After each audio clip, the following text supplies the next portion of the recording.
Welcome back to Scarlet Hollow Episode 4. Do you want to check out the notes first? Whoa, Wednesday was a long one. Major decisions. Found a second opossum in my dresser. Finally took a shower. 2 full days of not taking a shower, my goodness. Met Janie, the pastor's wife who cleans the estate once a week. The hospital had to amputate Rosalina's foot after the injuries she sustained in the mine collapse. Went on an errand with Tabitha. Sybil is definitely her dealer. Met Beau, the late Duke's enormous son. I told him where he could find his dad's body. That might come into play later, I don't know, maybe I put him into danger. Went to talk to Isaacs, a concerned miner, and learn about a brewing strike. He thinks something happened to Wayne, and suspects foul play. And then something at the bottom here that I can't quite see, probably spending quality time with Tabitha, I guess? Yeah, it's a little bit unfortunate. It seems like I made the text a little bit bigger, but it's not really built around that, so sometimes it doesn't really quite perfectly fit, but I'm assuming it says good things about me and Tabitha there. Met the mayor. Dog? Met Scarlet Hollow's resident creepypasta. Had dinner at Reese's. There's something hidden in the clinic, and it wants me to find it. Invited Tabitha and Avery to ghost hunting. Left the spirit of Charles Shaw Jr. in the library. Made plans with Sybil to talk about the mysterious goings-on over tea tomorrow. Received a troubling text from Stella before bed. Maybe, troubling? She needed some time to decompress. Maybe she's done now. You open your eyes. It's a new day. Last night seems so far away. You can almost pretend the horrors you witnessed in the annex were nothing but a nightmare, chased away by the harsh morning light. While we still have a nice place to live at, our place isn't invested and haunted. But you know that the furious spirit of Charles Shaw Jr. yet lingers, locked behind the doors of the town hall, still tied to the earth by its hatred of you and Tabitha. An involuntary shudder runs down your spine.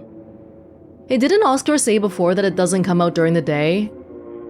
Well, hopefully that's still the case.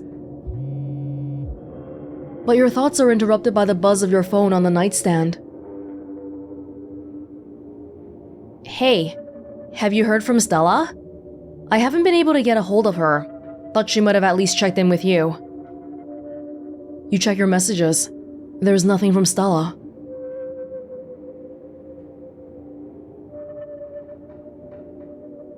We can text her again.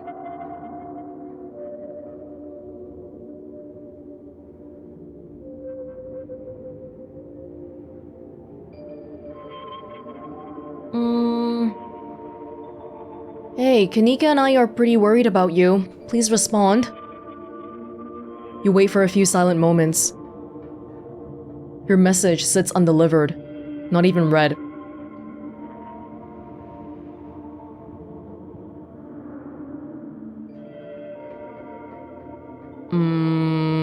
Does Stella disappear like this sometimes? Kinda? But with everything going on, I don't feel comfortable letting her run off on her own. Something last night probably triggered something in her, because we know that she tends to freeze up a bit when she's panicking, and yeah, the whole compartmentalizing thing. Look, I know we haven't exactly gotten along, but we should meet up in town and look for her together. What? No, I thought we got along fine. Just because we have differences in opinion doesn't mean we can't get along. Looks like you have your morning plans in order. Take a shower first. We can think about the angry ghost in the library.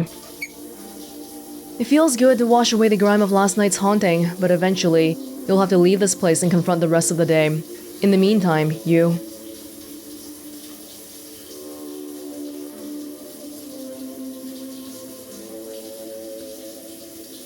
Oh, there's so many things for us. So many bad things have happened. Curious what this is, though. Think about someone special. Specifically, you think about... Oh, whoa! Oh my... This is weird. Is this the full list of people you can romance in this? What? Okay, well, Stella's missing. You think about Stella, your intrepid cryptid hunting companion, and everything the two of you have been through since you got to town. Hopefully she's okay, and Kanika's just being overprotective. I still don't know what's going on between me, Tabitha, and Stella, by the way. Okay, that's still on my mind. You're done here. You turn off the faucet and dry yourself off. Kanika, I really didn't think we were on bad terms, though. I really didn't think so. I mean, she's mad that I invited Tabitha to the ghost hunting and stuff, I guess. If I like Tabitha, if I show that I like Tabitha, I'm basically making enemies with Kanika. It'll just be like Stella, right? You have a friend who likes Tabitha, but you don't, which apparently works for you. You definitely changed spots. I could see your foot before. This was not your previous position. There's no denying it. The doll moved at some point since your most recent visit. But your long-dead relative's creepy doll isn't the only thing that's different. Someone was in here. Something to mull over for the rest of the day. What, like when I was asleep? Okay.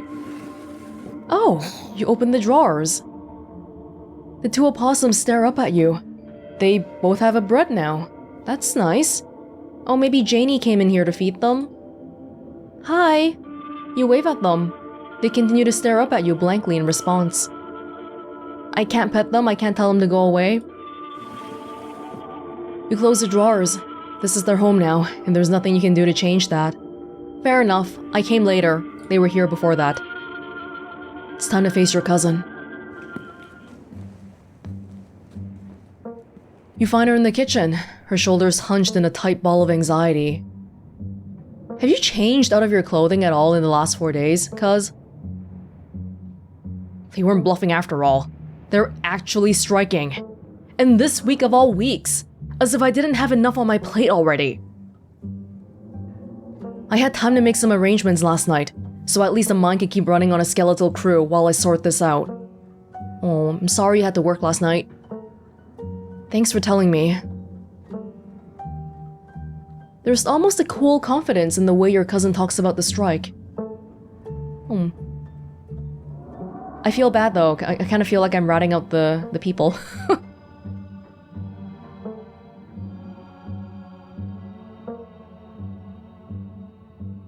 Oh, how...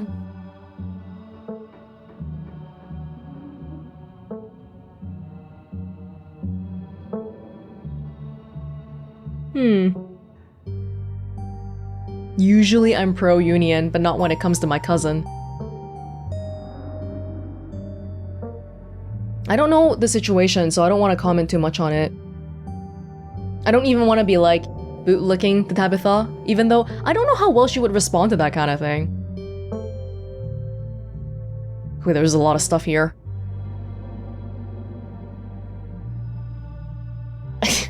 I don't know, she made it pretty clear it was her mine, it wasn't my mine. I don't know. You seem confident about the strike. What have you got planned? I've got a lot of things planned. I've already secured enough manpower to keep the mine's basic operations in order. From here, it's just a matter of squeezing the workers until they break. Whoa! Most of them will be back to work by the end of the week. I promise. That's a... The ditchlings! Of course, the ditchlings are pro-union! That's the problem here. There's so many I missed that in the beginning. Do you want me to help smooth things over? Pretty good at negotiating. People always help me out with stuff like this if I ask nicely. Wait, do you think that's because you're good at negotiating? Has nobody told you that it's because you're... Never mind. She can't bring herself to say it. Look, I appreciate the offer, but I'm not sure that's the sort of thing you'd be able to pull off. No, Tabitha, people are really nice to me, because I'm hot. Even if they didn't already know you're my cousin, you getting involved would be a great way to throw gasoline on a fire. This is my problem to fix. Your only job is to stay safe until the funeral is over. I kind of want to say it.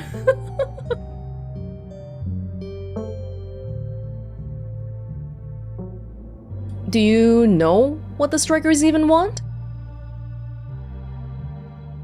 I haven't seen a list of demands. I'm sure it's just the usual. Like, better pay, better conditions, which is not unreasonable, I might add. I promise you that if any one of them were in my shoes for a month, they'd be singing a different tune.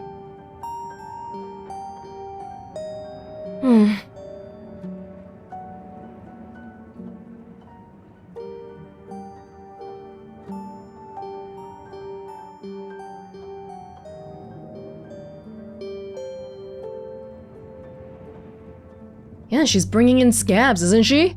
It's basically what she's doing. I do feel this way, but that's because I'm the one who doesn't have to care about the mine. The mine owner's not gonna want to think that.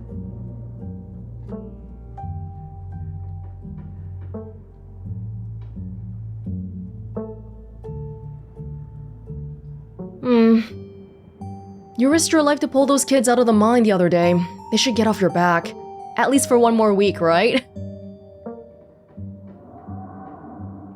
You were the one who made us go after them, Welonz. That's okay, you came too. But I guess no one really knows that outside the two of us and that Rosalina girl. Maybe it's an angle worth leaning on. I don't know. She can deal with it. I don't know. I don't know enough about the mines, I feel like. Do you want to talk a little bit about what happened last night? I don't think Tabitha's comfortable talking about potentially bad decisions, but we will anyway. Do you regret leaving Charlie down there? Not at all. And I don't care if Grandma Eddie killed him. The past is in the past, and neither of us had anything to do with it. We can always build a new town hall. We can never get back lost years. So ghosts are real. Still can't get over that. I can. What does that actually change about anything? I still have a mine to run, and you still have a funeral to attend.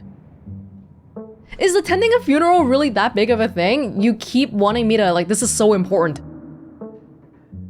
You barely believe in ghosts?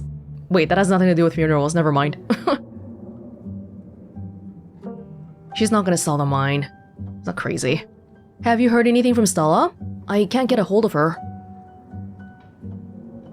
No, but that's not exactly newsworthy. I'm sure she's just processing what happened last night. We weren't the only ones who were traumatized. Well, you should probably get going, right? Yeah. I've dawdled long enough. Stay safe. No more hijinks. But let me know if you get in trouble, okay? Okay, I will. It's a little heartwarming. We might be bickering at each other and stuff, but at the end of the day, we still have each other's backs. Or at least she has mine. Do I have hers? I'd like to think so. Tabitha slips past you, her heavy boots thudding down the hall as she marches away to face her employees. Again though, I don't know if she really cares about me as a person as opposed to the Scarlet name, the Scarlet blood. Time to figure out the rest of your day. I'll have a jelly sandwich. That is peanut butterless because I am allergic. If Stella's MIA, who knows when you'll get the chance to eat. You make yourself a jelly sandwich in anticipation for the long day ahead of you. And that's that. Hello, Frou-Frou? It's time to head to town. You head to the front door and begin your trek to the town below. The sun shines through a thin layer of clouds, illuminating the path in a watery gray light. You can't help but feel countless eyes watching you from the tree line. A feeling that reminds you of your time in the woods with Stella. Ditchlings shouldn't be out in the middle of the day though. They're getting bolder. Hello. Hello. Hello. God. To your surprise, you find a familiar face making its way up the path towards you. Hey, I was just coming up to see you. Hope you were able to get some sleep after everything that happened last night. I was up most of the night, totally wired on adrenaline. Even if I had been able to chill out a bit, knowing that thing was right down the street. Yeah, not super conducive to a good night's sleep.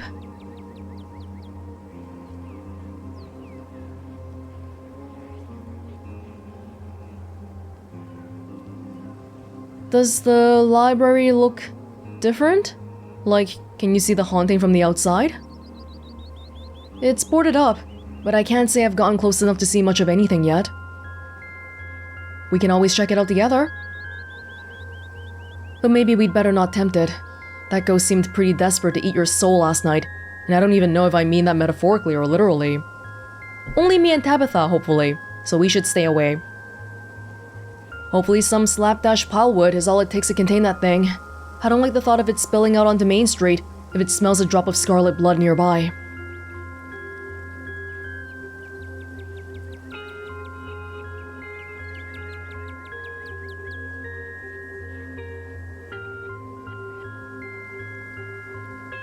Well, I'm glad Tabitha was with me. If I was by myself, I probably wouldn't have had the guts to walk out of there. Oh yeah? I'm glad that you and your cousin got the chance to bond last night. It's good to see her care about something other than the mine. It's good for her, too. It's good for the people in town to see it, too.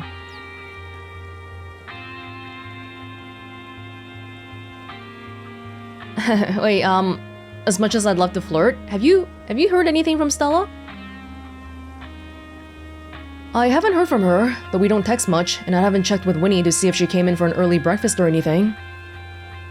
But if you haven't heard from her, that doesn't sound great. Well, I've only been in town for like 3 days. Seeing her like that last night was awful. She's usually so unflappable. Well, did you come up here to see me? That's sweet. What can I say? I'm someone who knows what they want. I would have walked up here at the crack of dawn, but I figured I should let you sleep at least a little longer, though not too much longer. I had to make sure you didn't go running off into trouble, not without me. Kanika and I are meeting up to look for Stella. Want to come? Absolutely. I told Winnie I'd be coming in late today, so I've got time. Great. I don't know how much time though. From what I saw this morning, there was already a few miners holed up in there. Where? Oh, at the diner. They must be using it as home base for the strike. Oh, by the way, there's a strike going on. I'm sure you already know that though. Have to imagine Tabitha would have told you this morning. Yeah, she did. Hey, did you check out behind you by the way? There's ditchlings everywhere now, even though it's daytime. Avery turns to survey the tree line. I noticed a few on my way up. They're kind of funny, now that I'm getting a good look at them, with their scrunched up little Shar-Pei faces. Shar-Pei faces? Kind of. Doughy, malformed, but also vaguely human-like. So, should I be worried about these things? I know they're a bad omen or something, but like, are they dangerous? They're not gonna eat me if I take a wrong turn, right?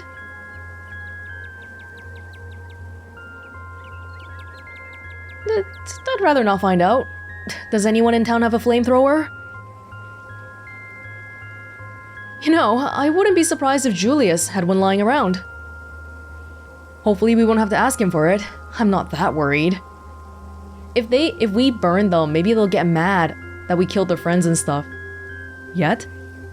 Who's Julius, by the way? Let's head to town. Yeah, good idea. You and Avery start back down the path to town. It isn't long until you once again find yourself on the main street of Scarlet Hollow. Welonz, you made it. And you picked up an Avery along the way. Hope you're both doing okay, like, emotionally. Yeah, I'm not too bad. Better after seeing Welonz. That's good. feel like I got crushed by a steamroller or something. Joints all out of whack, totally exhausted, and super foggy. Mom has been insisting I caught a cold, and I wasn't buying it. But as of this morning, I've come around. Well, maybe it's not a cold, maybe it's something supernatural. It's definitely something beyond exhaustion, even considering the ridiculously stressful week we've all had. But I'm not gonna let that stop me from looking for Stella. Thank you, but you should rest too. Yeah, you know what, I think we got off on the wrong foot somewhere. I don't hate you at all. I don't hate you at all. You look stylish as always, even the morning after being trapped in a nightmare realm. Right in front of Avery. That's really nice of you. Picking outfits is an important part of my morning ritual. It helps me get out of bed on tough mornings. She's pretty goth though, it's always black. Like this one. I can't believe I'm talking about fashion while Stella might be in trouble. Thanks though, you're sweet. Hopefully that smooth things over with us. Is Avery upset about that?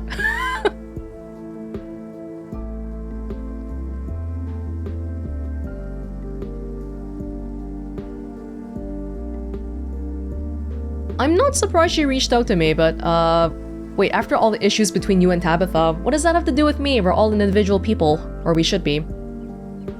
I was kinda surprised you reached out to me after all the issues between you and Tabitha. I care more about finding Stella than I do about the ongoing feud between me and your cousin. And I'm not going out there alone, because the last thing I want is to go missing while looking for someone who went missing. We do everything in groups from now on. You're smart, I like that. People shouldn't be judged by their family anyways. Whatever people may think of your cousin, it has nothing to do with you. Yeah, I actually thought this was true from the beginning. From Kanika, because she was always shit-talking my cousin in front of me, as if we were completely separate people. I was a little bit offended by it because she was my cousin, but Kanika, it was pretty clear to me that she didn't see us as the same thing. Which is reassuring in a way, because she doesn't like Tabitha much. Is someone manning the general store while we go looking for Stella? Mom and Miles can deal for another day while we go looking for Stella. This is important. Not that the store isn't, but if something happened to her and I was spending my time minding the register, I don't think I could live with that. I'm supposed to see your mom at some point today. Maybe she'll finally shed light on some things. I'm not sure what she's planning to tell you today that she couldn't have told all of us last night. Maybe she's going to read your fortune. After last night? I wouldn't doubt that she actually could. Your mom's always had a bit of that Glinda vibe going for her. Yeah, maybe I should stop making fun of her whole new age mystic thing. A lot's happened in the past couple of days. In a way, maybe a little surprising. Sybil seems so mystical and supernatural leaning, but Kanika's completely all like science stuff. I need to take a page out of Stella's book and just block this shit out. I need to be focused. I can't keep having all these existential crises. There will be plenty of time for tea after we found Stella. Do you still think there could be a rational explanation for all of this? Rational? Sure. Rooted in that reality that, until a few days ago, I thought was devoid of all magic and supernatural shit? No. Ghosts are real. They can suck you into illusory dimensions and puppet your body like a fleshy marionette. Next thing you know, we'll find out there's a secret society of warlocks running the country, or that angels are real. You gotta admit, it's kinda thrilling, isn't it? Anything could be possible. Who knows what the new day holds for all of us? Avery's definitely the adventurous type. It would be a little more thrilling if it weren't terrifying. All of the magical stuff we found so far just wants to hurt us. We need a magical being that's on our side. Where are the magical girls when you need them? Kanika, you know all about magical girl contracts, right? We don't make those. That's a recipe for disaster.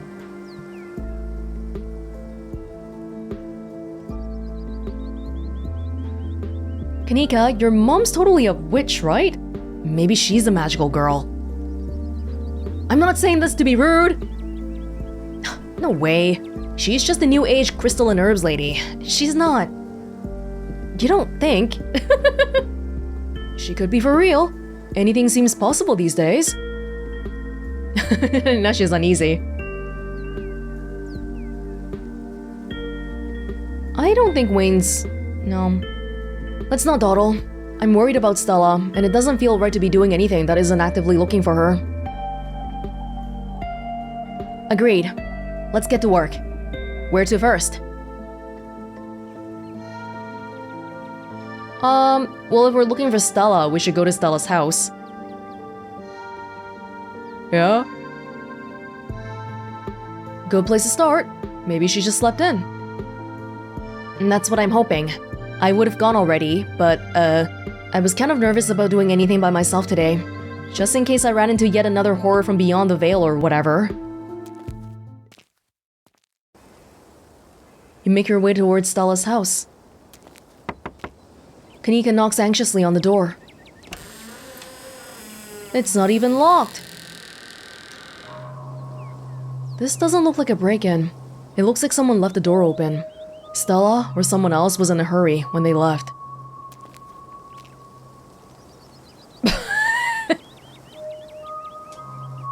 I'm not from around here. Is it normal for people to leave their doors open? It could be true, small town.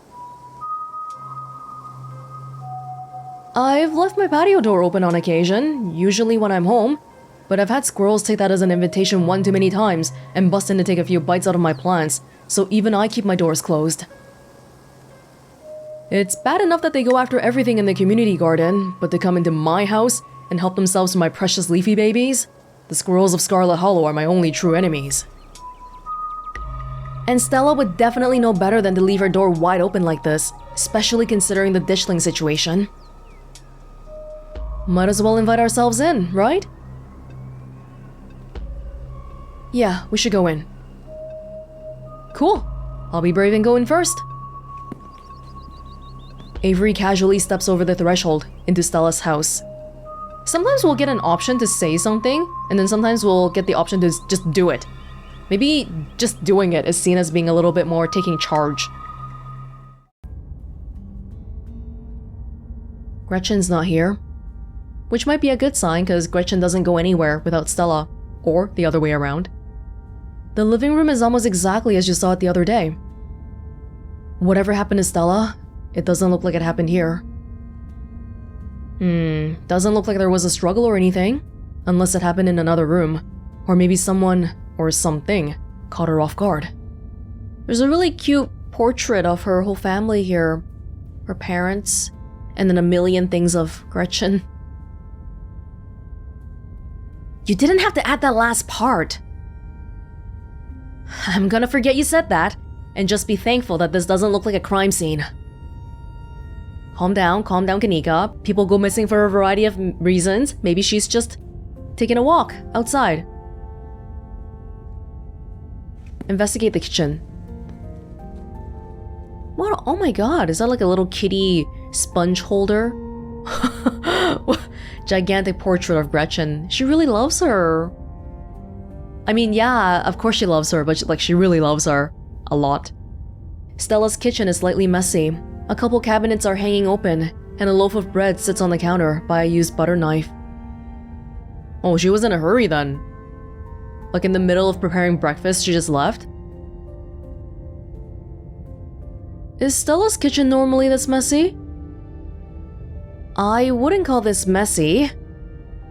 It's a little messy.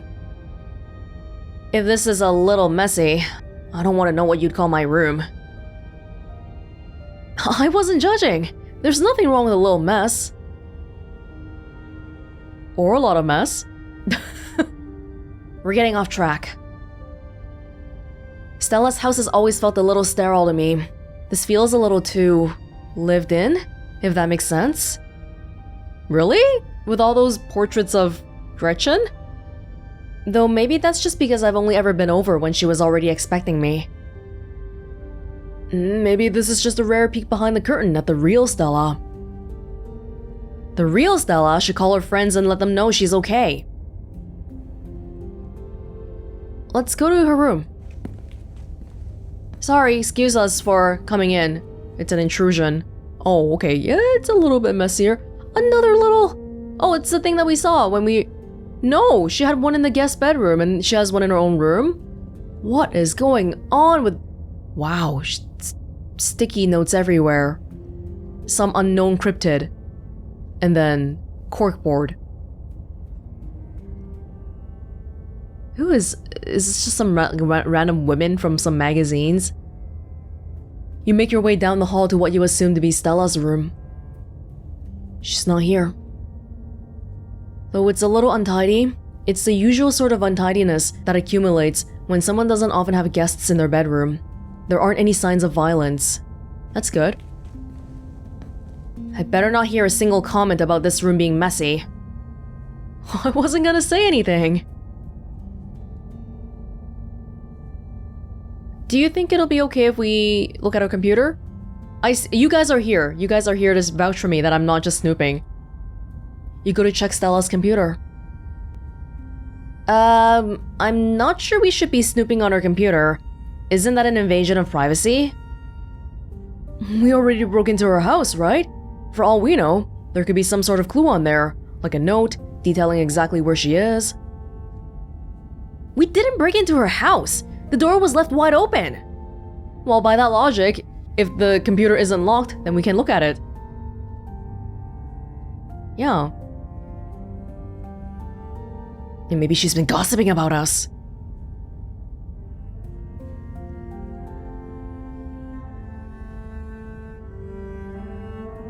Okay, well, let's see if it's password protected before we make a fuss about it. If there isn't a password, it's almost like she wants us to snoop.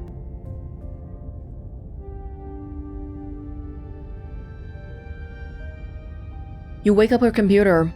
It's not password protected. I wouldn't say it's because she wants us to snoop like that though. Cause a lot of people, if they don't expect people to come over, they just won't have their stuff password protected. They don't expect anyone to touch it. Mine's not really that password protected either. Like my passwords are password protected, but not my actual computer. Oh my god, Stella! You're a YouTuber! How is your computer not password protected? I don't think it's that big a deal. What kind of person is gonna come to Scarlet Hollow just to try and break into Stella's computer? What are we doing right now? Okay, fair enough. Kanika sighs. And I'm going to stand over your shoulder the whole time and make sure you don't go... Wait, make sure you don't go looking for anything personal.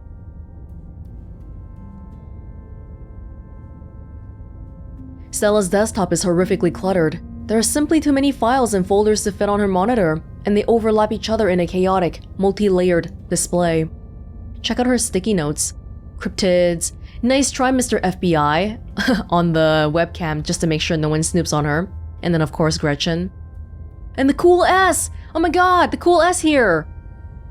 That's how you know Stella's a millennial. Whoa, how do we find anything on here? I'm suddenly a lot less worried about an invasion of privacy, and a lot more worried about this being a complete waste of time. Look for something interesting. You scan through folders and file names on Stella's desktop, looking for something, anything, that seems like it might be interesting. One folder catches your eye. Boring tax stuff. Oh, I just did my taxes. You're no fool. You've seen this folder before.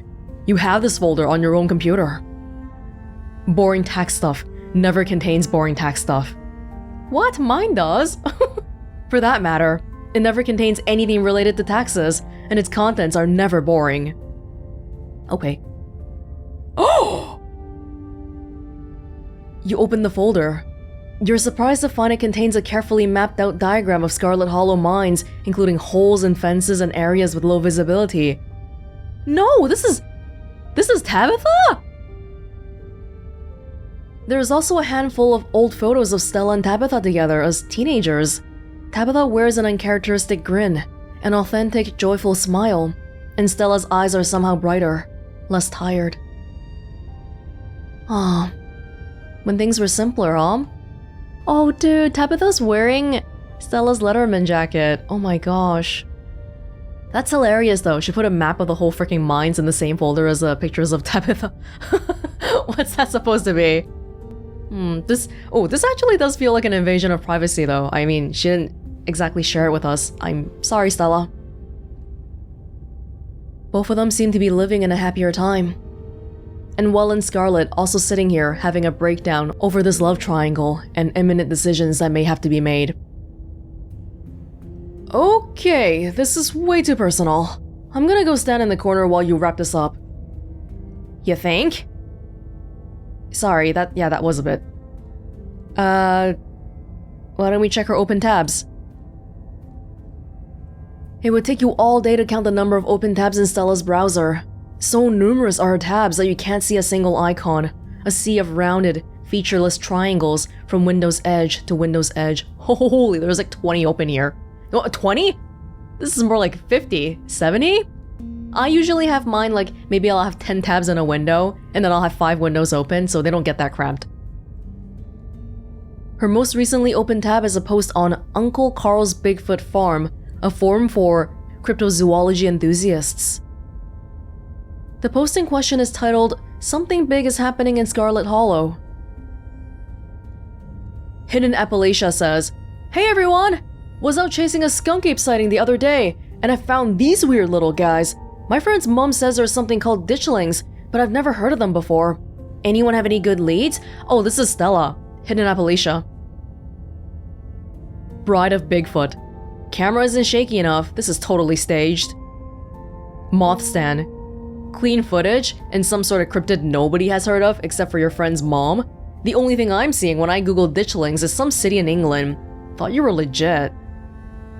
It's funny you say that because I tried Googling ditchlings the other day. By that I mean like 2 hours ago when I was laying on the couch after eating dinner, and I couldn't find anything. I think this is a Scarlet Hollow invention. Lucky Stars. Guys, since when did high quality footage count as anything other than actual evidence? Those things are terrifying. Gary2125479.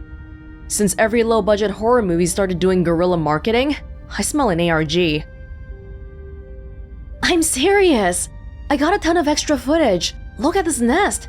They've been doing something to the animals in town, and they're apparently some sort of bad omen, like Mothmen. Okay, I'm listening. I love me a Mothman, says Mothstan. I believe you. Ugh, lucky you're falling right into her lap. I don't trust YouTubers. They're entertainers, not scientists. Scientists. The thread continues into the next day. Hey, okay, so number 1, this isn't an ARG. I would never. And number 2, you're not gonna believe this, but we went into an abandoned mine last night to investigate things, and I'm pretty sure we found some Tommyknockers. Listen to this knocking we managed to catch on tape. There's a link to an audio file titled TommyknockersReal.wave. Stella, compress it before you upload it. That's a huge file. Just because you put the word real in your file name doesn't mean they're real. 2 supernatural events on back-to-back nights? This is so fake. Can't believe I bought into that River Runner hype. You're so full of it. YouTubers are always gonna sell it to big indie horror. This is kidnapped by aliens all over again. Is that real? Yeah, but think about it though. If it's fake, wouldn't we make an effort to make it faker or realer by spacing it out? Reality is often stranger than fiction. Also lol, doughy white things and now loud popping noises. This is definitely an ARG. Did you sell it to Pillsbury? Stop cyberbullying her, I'm gonna call the mods. They should already be here. Locking this thread and giving everyone a 7-day ban. No cyberbullying and no self-promo. Aw, the mods believe them too. The thread ends. Ouch. Yeah. Search history? She hasn't visited any websites since Tuesday night. If she came home after last night's incident, she didn't touch her browser. Yeah, so the mines was a scary thing, but she still came home and she was excited to talk about it with people. Same with the ditchlings, but the haunting the ghost hunt shook her up so much she didn't even go on her computer. That or someone deleted her history, which I kinda doubt it. Her search history is almost entirely work-related, a furious series of queries for various monsters and cryptids that might fit the profile of ditchlings. That's that. Okay, I think we've seen enough. Sorry about the invasion of privacy, Stella. But what does it say, though? What does it say about her that she had those pictures of Tabby? Oh. God. I will say at this point, I am extremely intrigued by the idea, in my head, the idea of Tabitha being with Stella more than I'm interested in being with Stella. I will say that right now. What's gonna actually pan out, we'll have to see. Thank God. Sorry, Stella. Hacker man.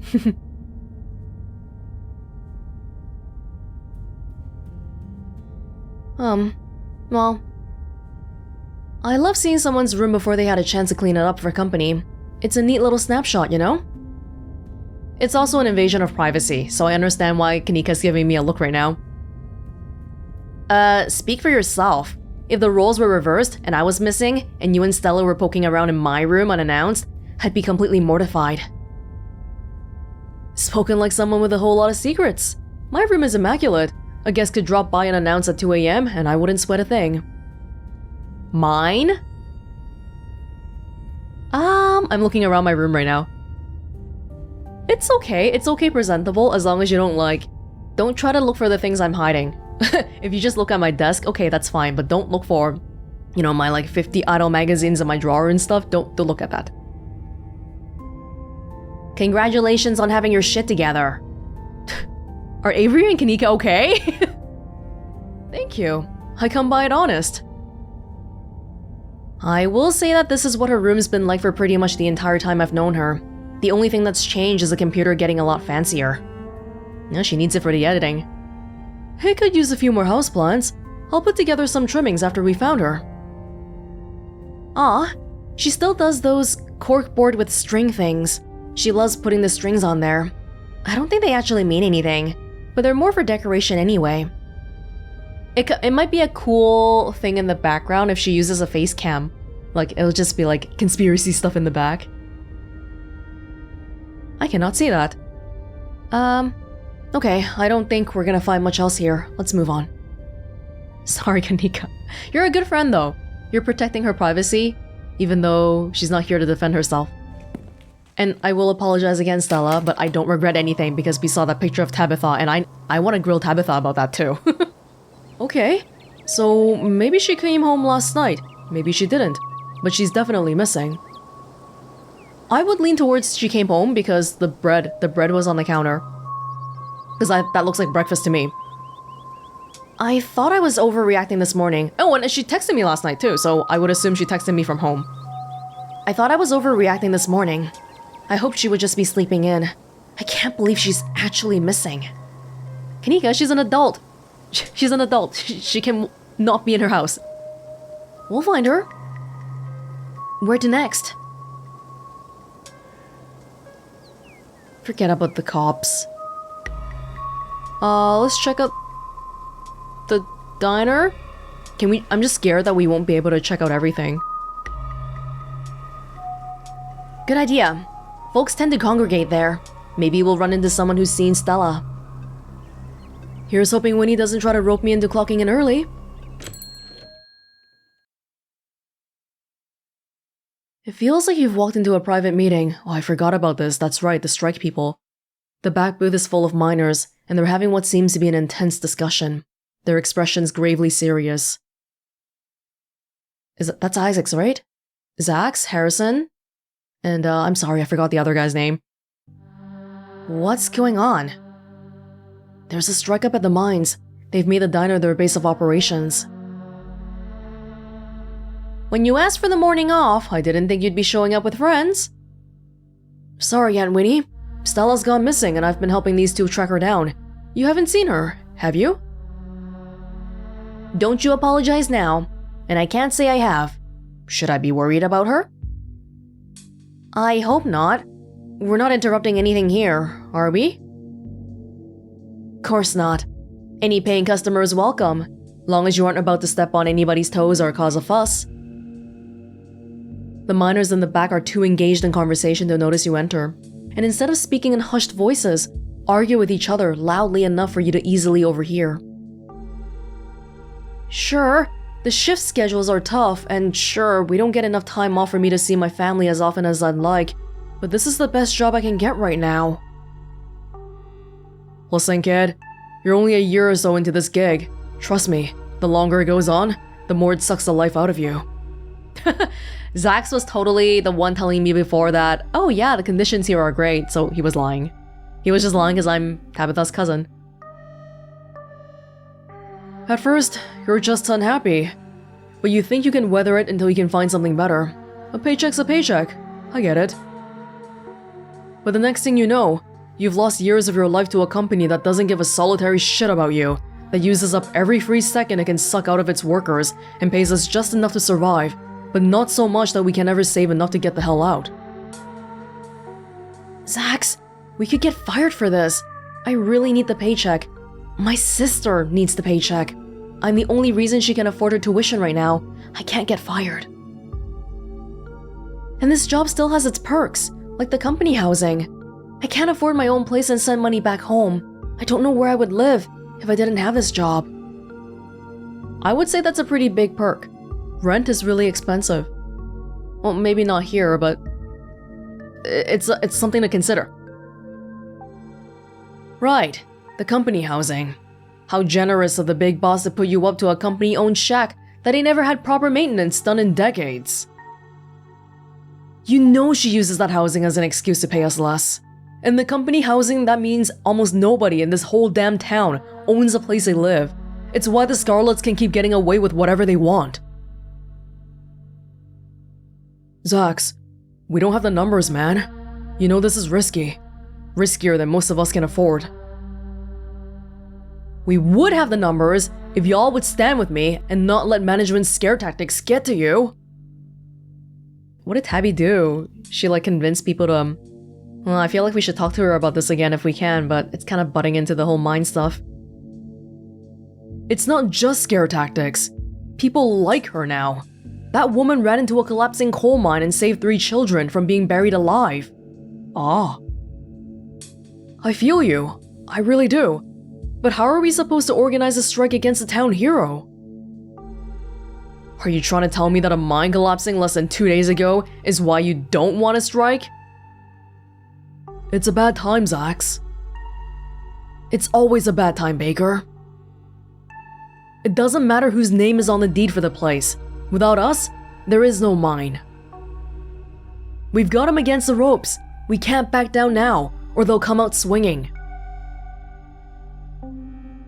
It's really dangerous for these people here right now, because if the strike doesn't go well, then they could get fired, and just these people, the people not striking. This is really tough, and I really... we need to talk to Tabby about this. I can... Oh, God. It's like every side is trying to... They can't see her perspective. She's not willing to consider their perspective either. This whole town is just kind of poor right now. I don't think it's that well off at all.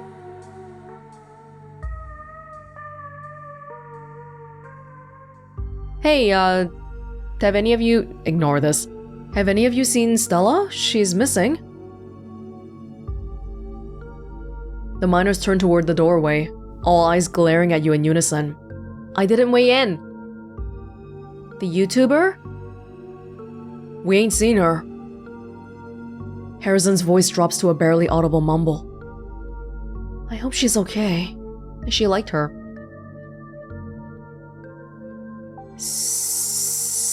So about the strike... Somebody snitched to Tabitha. She caught us completely unprepared.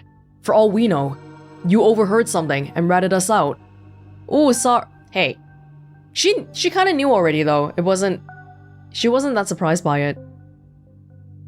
You didn't, right?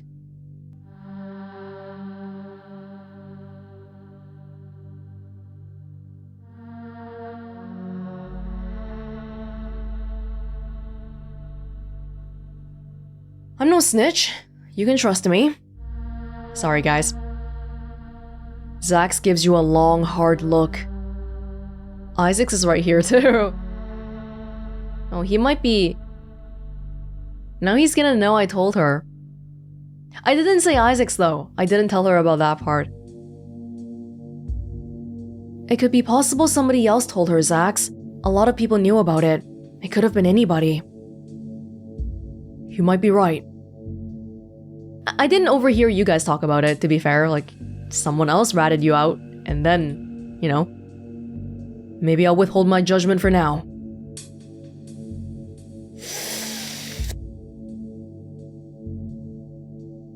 I don't think we should butt in, man. I will, because I'm a busybody.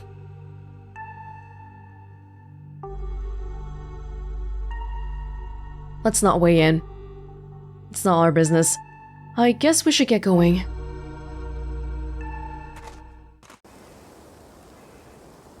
You turn and leave the diner, Avery and Kanika trailing close behind you.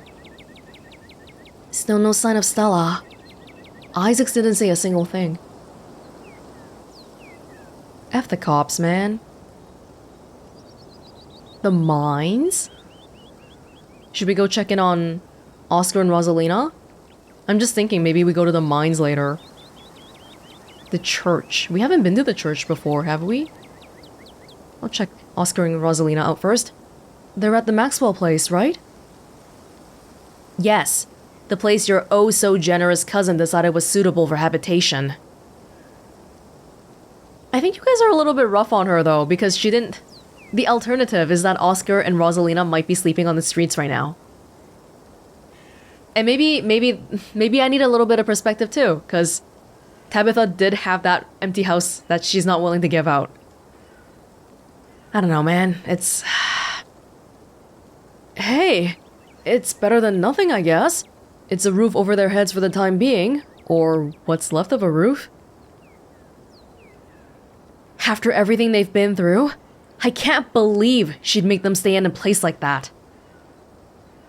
With Rosalina's leg the way it is, I just hope we're able to figure out something better for them. Maybe we should have asked Tabby about that house. But she knew, though. Like, she knew she had that house and she wasn't willing to give it out, so I think we would have gone into an argument there. You don't get far before the sound of growling and desperate hisses grab your attention. You turn to see a ditchling approach a cornered pixel in an alley. He must have slipped out of the library with everyone else last night. Good. But not good about this. Oh my god. Its hands are not hands, but its legs are kind of like feet. Or it's like... tail? Okay. The ditchling, distracted from its hunt by your arrival, cranes its neck to face you, its eyes settling on you with alien indifference. Hey, quit it! The words feel meek as they leave your mouth, and the ditchling, unaffected, turns back to its cornered prey. Is there a pipe or something lying around? Maybe we can scare it off. There's no time. I'm grabbing Pixel. Before you can react, a small pack of dogs round the corner. Oh. Oh my god. They pounce on the creature, pulling it from the wall, and then taking turns biting and tearing at it until it's ripped to shreds. Damn, you guys are brave, but at the same time, what the hell just happened? Wow. Their task complete. They saunter towards you. What the... It's Daisy! And Scraps too!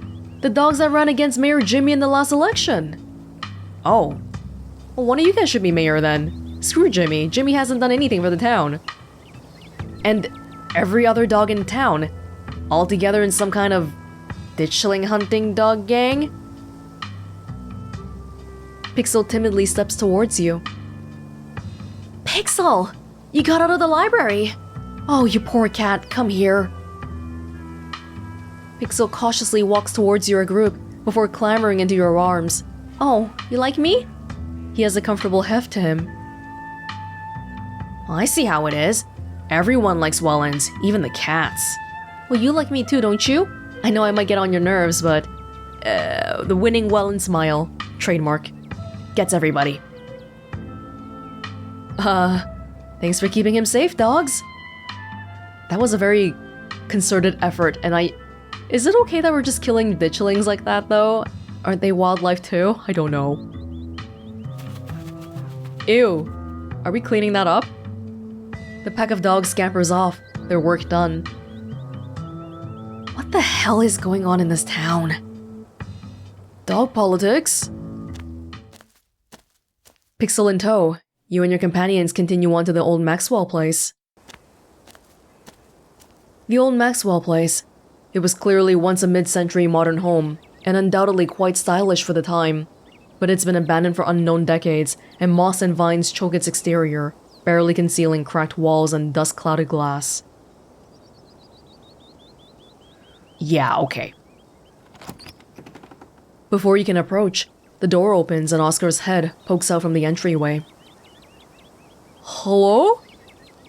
Oh, sorry if I startled y'all. The walls here are worn down enough I could hear you coming from a block away. Sorry. Good morning, Oscar. Just thought we'd stop by to check in. Thank goodness, you found Pixel. Rosalina's been beside herself. Oscar's voice is tired. He's had a long night, and it shows, his graying face seemingly having aged in the hours since you last saw him. Go to sleep, buddy.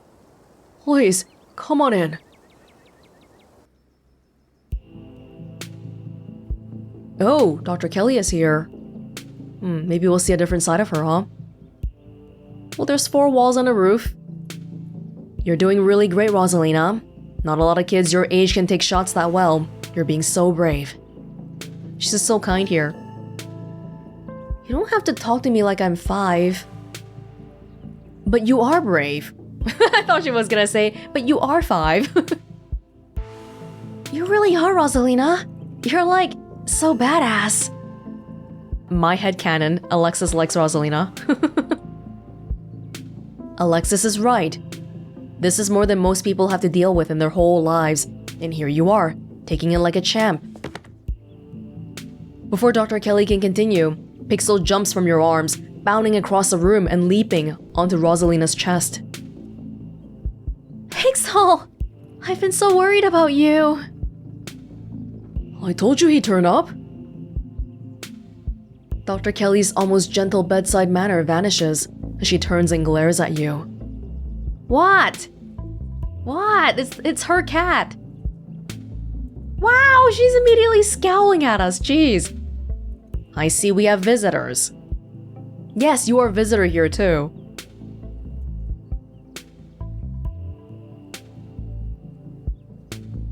Wait, who are we talking to? Dr. Kelly? How are you doing, Rosalina? Tired. My leg hurts. A lot. But the medicine is helping. It's not so bad now. And what are you not gonna do today? Walk around. Sorry, Dr. Kelly. I should have been better at stopping her. I take full responsibility. As her father, I should have... No need for anyone to step in to take blame for anything. It's the hospital's fault for sending her home at all. It's gross negligence, if you ask me. Agreed! She was discharged after like half a day. But give it time. Then you can do all the running around you want, alright, Rosalina? You just have to make sure you give that leg of yours a chance to heal up a bit first. Sorry, I apologize, Oscar, that I encouraged her yesterday. You don't want to pop any stitches.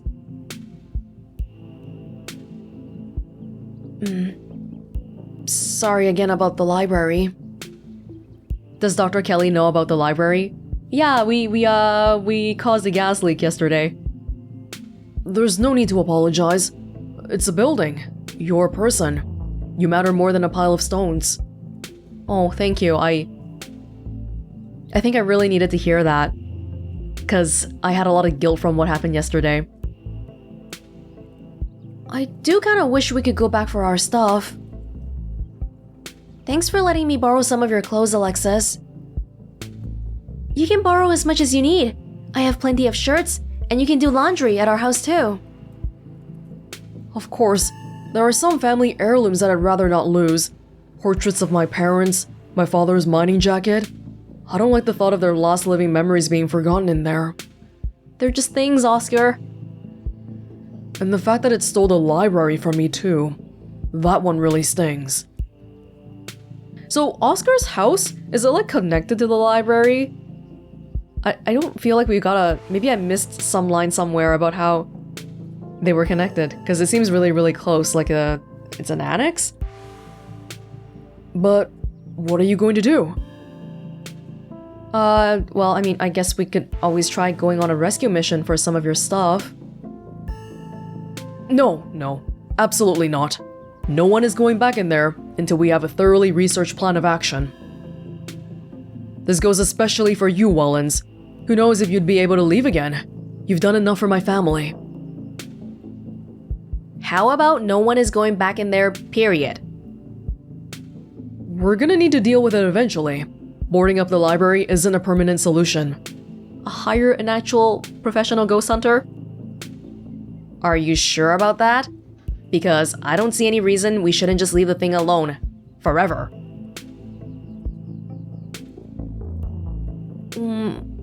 What's gonna happen to your career now that the library is closed? That's a good question. I was up all night wondering the same thing. If things stay the way they are right now, it's essentially like the library burned down. The books are inaccessible, the building is unsalvageable. In that scenario, the county would have to put up the money to build a new archive, or we'd have to move someplace where I can work in an existing library, and Scarlet Hollow would lose a valuable public service. Oh, no one's gonna suggest him work in the mines, right? Because that's kind of messed up. Oscar. Move? So you and Rosalina would leave? But we're not doing that, right, Dad? We're staying here? Is there any way you can just, start over and rebuild the collection? I'm sure folks around town would be willing to pitch in. And you don't have to be a librarian again. I understand that's your skill set, but maybe we gotta be a bit flexible here. It would be a lot of work, but that's a possibility. Still, maybe it won't even have to come to that. Worry about making it through this week first. Hi, Dr. Kelly. How's Reese? He's fine. Had a rough night, but he'll recover. He's used to this sort of thing. He just needs a couple of days to get back on his feet. That means no more excitement, not even a movie. Really? I'm sorry to hear that, Dr. Kelly.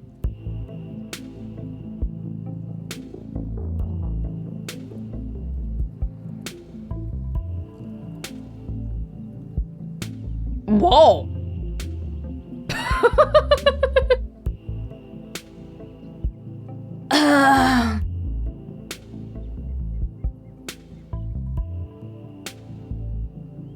This is, Am I hot enough for this? Do you think I'm hot enough for this? Okay, well, but what if I wanted to hang out with you? Dr. Kelly stares at you in confused silence for a few seconds. I'm busy. That's it? She's not receptive. Avery and Kanika definitely thinks I'm a horn dog. Which, hey, I'm not a horn dog. I'm sorry people give me more than a passing glance. I'm sorry everyone treats me better just because I look good. I'm sorry. It's not my fault. Dr. Kelly, we found something in Oscar's house last night. A stone carving that gave me and Tabitha a vision about what had happened there. There was one in the mines the other night too. Both of them had a sort of pull on me. I doubt she's gonna be receptive, but If I say it, at least I can say I've said it. Whatever they are, there's something like them in your clinic. I felt it last night. Oh! You can feel Dr. Kelly's demeanor shift. She's grown quiet, her gaze piercing and analytical. You do know something, don't you? Is it related to Reese being dangerous?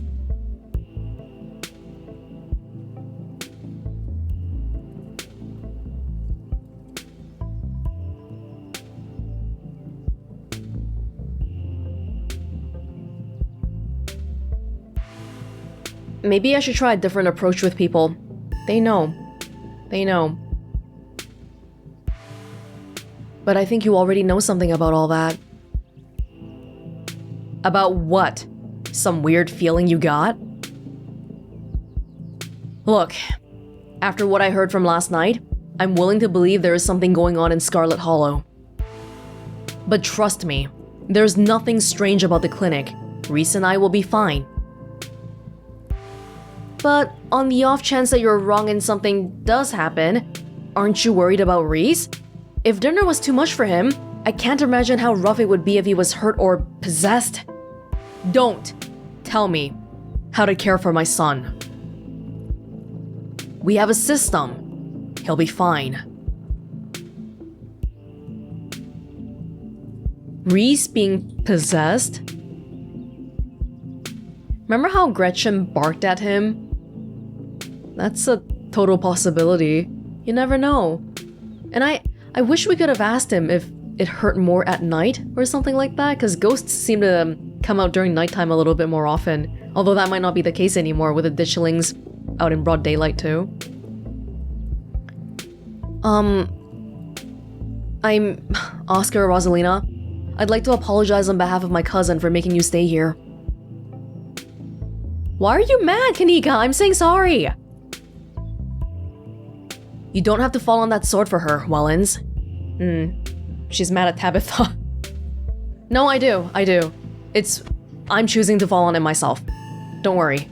I'm taking it.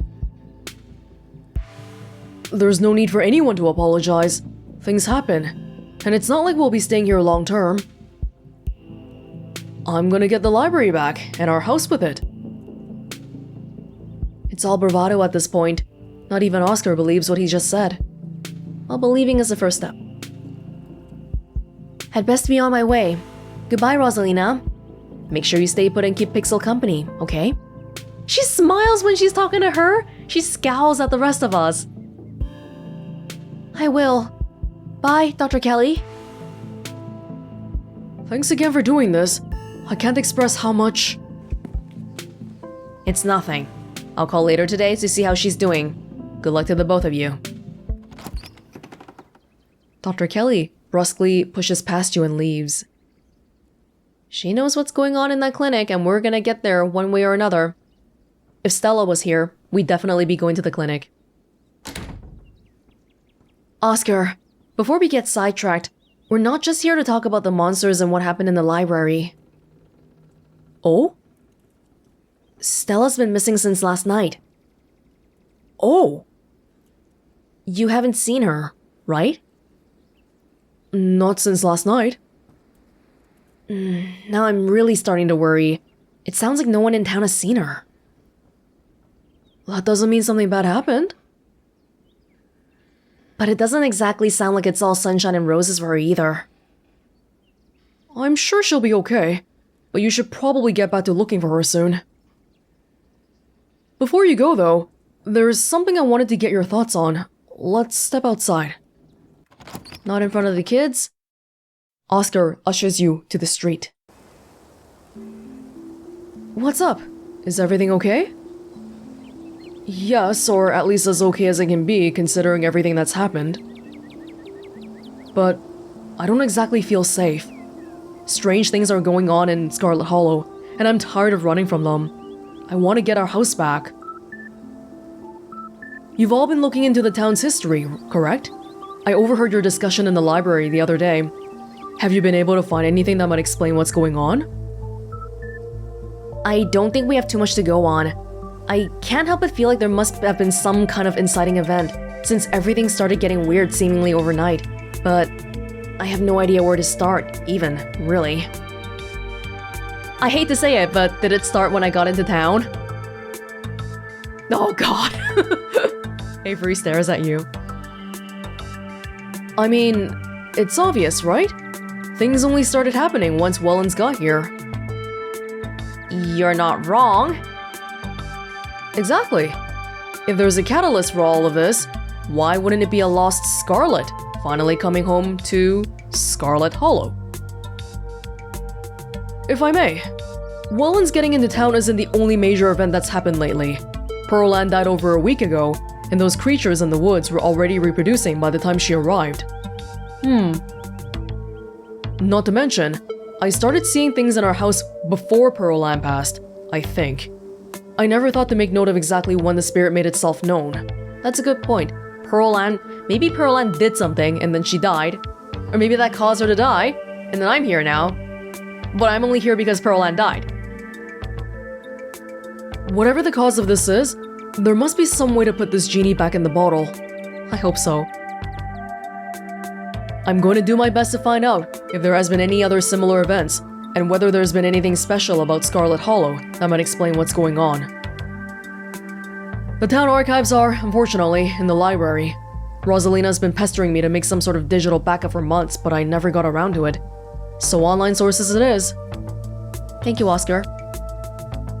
We'll fill you in on what little we know, so you at least have some place to start.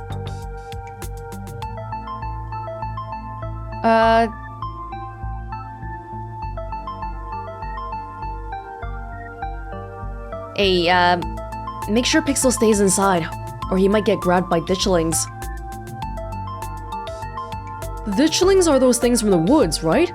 With those faces? Yeah, the anguished doughboys. I kinda like them. It's like a hidden object game out there today, with all the little faces peering out from the bushes. You're so chill, Avery. Like them? Are you talking about the same creatures that have been laying eggs in the local wildlife? Well, maybe they don't know that part. I don't want to get friendly with them or anything.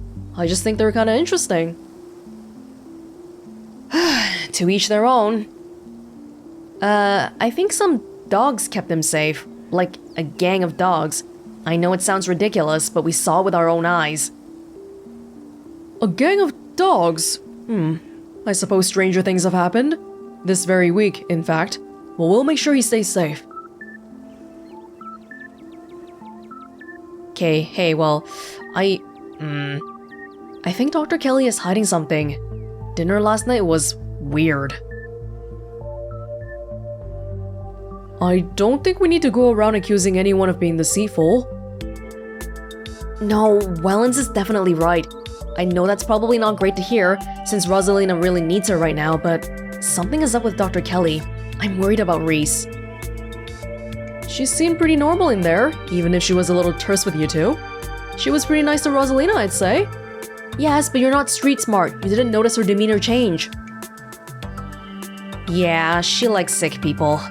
And kids. People who are easy to control.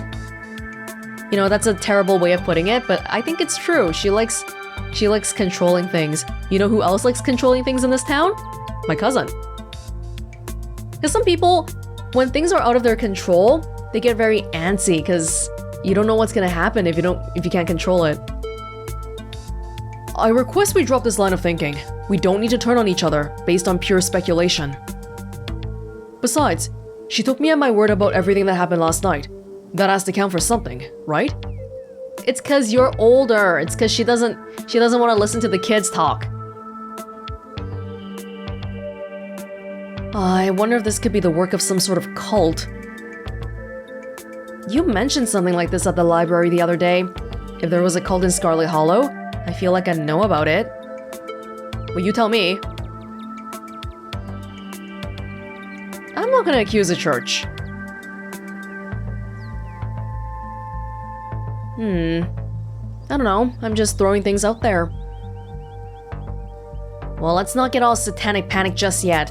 I know it's not looking unlikely at this point, but having lived in this town all my life, I feel like I would know if there was some cult that ran the place. Well, if they were open about it... Cults are usually secretive, Kanika. I've gotta agree with Kanika on this.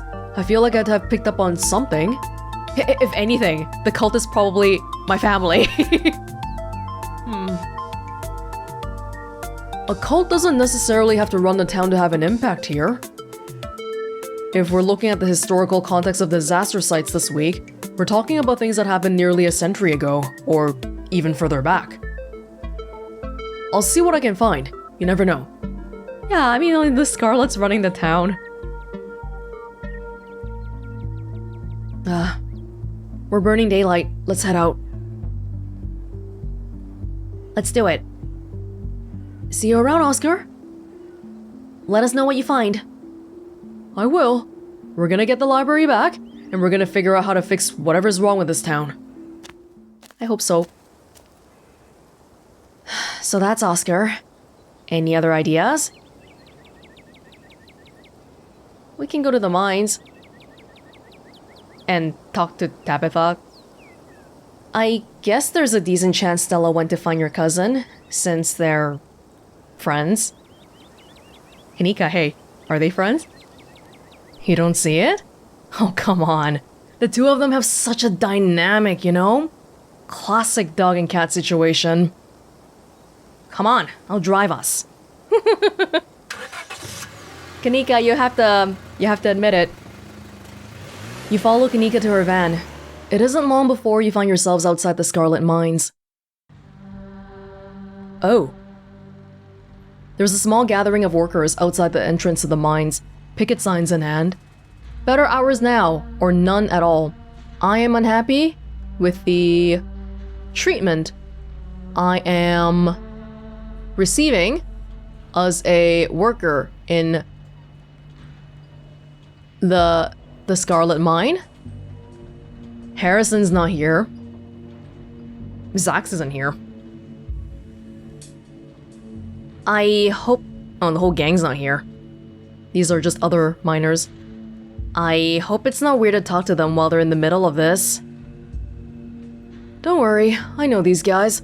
Most of them are in the diner at least a couple days a week. They'll be chill. Will they be chill talking to Tabitha's cousin, though? Look out, fellas! That's the boss's cousin! And Zach said these kids were just down at the diner acting suspicious. Don't engage. Fine, I'm just here to look for Stella. I don't care about your strike.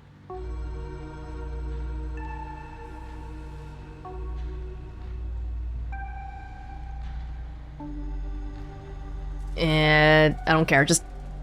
Have any of you seen Stella? She's missing. The miners collectively ignore you. Okay, bye, bye. Look, I know you have a well-deserved bone to pick with the Scarlets, but Stella doesn't have anything to do with the strike. Have you seen her or not? The YouTuber? She's the one on all the banned from property posters, right? We haven't seen her, and we've been out here all day, so we'd know she'd come by. But what if she's already inside to begin with? Like she snuck in last night? Because she had the map! She had the map of the mines! We'll make sure to keep an eye out. Well, I need to go talk to Tabitha then. So you're saying you want to cross a picket line? Yeah, I don't work here! You don't have to literally cross a picket line to get inside. That map you found on Stella's computer was practically a handbook for breaking into this place.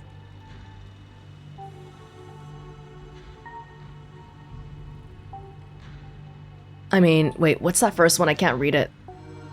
It's hot. I can just be like, hey boys, let me through. I can just sneak in myself. Okay, well, I'll just... Come on. What harm could I possibly cause by going in there? I have my cousin's phone number. I'm staying at her house, and the last I checked, she knows you're all striking. If Zax doesn't trust you, then I don't trust you. Okay, whatever. Whatever. Sneak in. You pull Kanika and Avery aside to tell them your plan to sneak in. I guess that'll work, but I don't think that's a good idea for us to follow you in there. Yeah, I've never really been sneaky. Plus, all the miners know me. I'd stick out like a sore thumb. Sure, you guys keep on good relations with the miners, it's fine. We'll just wait outside by the van. I don't think you want to talk to Tabby anyway. You make your way to a hole in the fence and sneak into the mine. The industrial noises of the Scarlet Mine are only a little quieter than they were 2 days ago. The trailer that serves as Tabitha's office looms above you on the hill. We didn't get a chance to talk to her in her office on Tuesday, was it? You walk up to Tabitha's trailer and knock on the door. You wait for a moment. No response. You knock again. Oh, for the love of... The door swings open. Oh, it's you. Should I go? There's a worker in here. Yeah, and try not to get yourself noticed. Try not to get yourself noticed? It sounds like Tabitha's found a rat. Oh, wait, there's a poster of Stella here. The band poster. If you see this girl, tell her to leave. And her little dog too. Banned. Wait, she has these other photos? Okay, I'll give you the posters. But these photos just seem like... I mean, it just seems like photos that you have of her that you have on the wall because... Because why? Because you want to stare at her on the wall all day long? In your office? Tabitha? These two are killing me. It's October right now, though. What the hell is hanging by the... What is that stuff there? What does it say? Fly be dead. Oh, it's like a fly attracting thing. Okay. Cool trailer.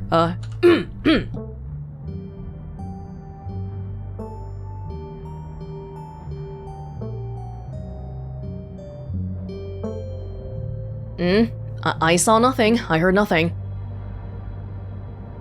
That's right. Let's keep it that way. Rodriguez, I say you're dismissed. Now get out of here.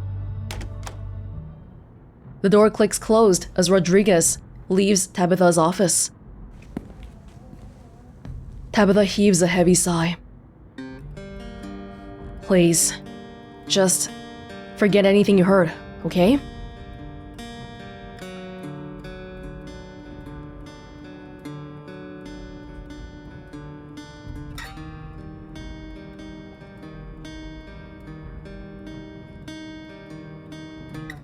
I'm torn because I'm on her side. She's my cousin. I know she's so stressed right now, and it's difficult. You know, they always make it really difficult for me because everyone in Scarlet Hollow has a good side and a bad side, but they're the same person.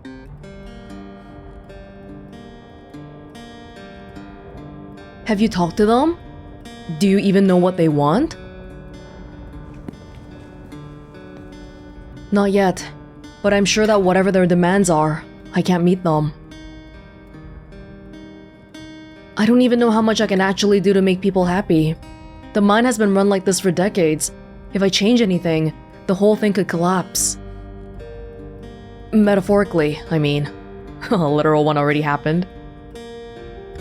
But if I'm right, and things pick up soon, maybe I'll be able to give everyone a raise, or shorter shifts. I'm not a monster. It's not like I enjoy working people so hard, but it's the only thing paying the bills.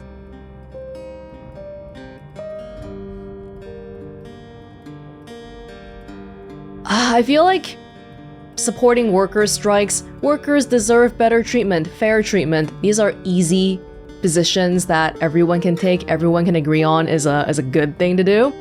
But the mine is not like a Fortune 500 company where the CEOs at the top are earning $1 billion an hour.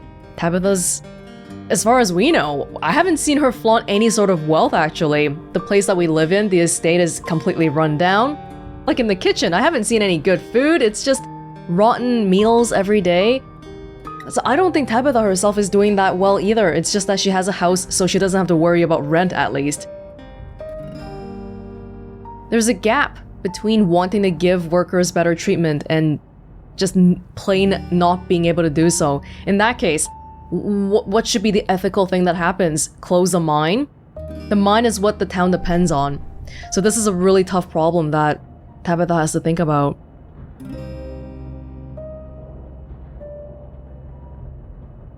But I do feel like, hey, you know, that's just how the cookie crumbles. If the mine fails and the town collapses because of that, people move away, hey, then maybe we can bury all the haunted stuff happening here too. But I don't think Tabitha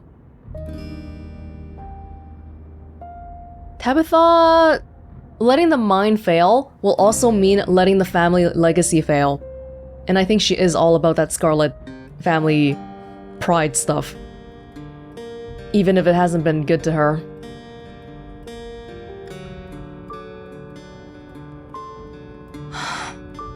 Look, I get it, but you can at least hear them out. If I hear them out, but I can't deliver anything they want, then we're right back to where we started. Though, maybe I can get them to back down for a bit. Who knows? I suppose it's worth a shot. Look, you didn't come here to talk about my meeting. Why are you here?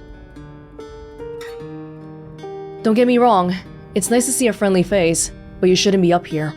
This is my battle to fight. You know how earlier just now? Like she admitted that, like, you know, I'm not a monster, I don't want to do this to people. But then earlier this morning when we were having breakfast, she was like, yeah, I'm gonna drive people to the bone. Like, she says a lot of stuff that she doesn't actually mean. But it corresponds to what people think she's like, and she's like, you know what, okay, whatever, I'll just do the thing because you think I'm that way anyway, so I'll just adhere to it. But in a real life situation, very, very, very, very few people are gonna bother to learn that about her, because the moment she gets all like standoffish and mean, most people are just gonna walk away.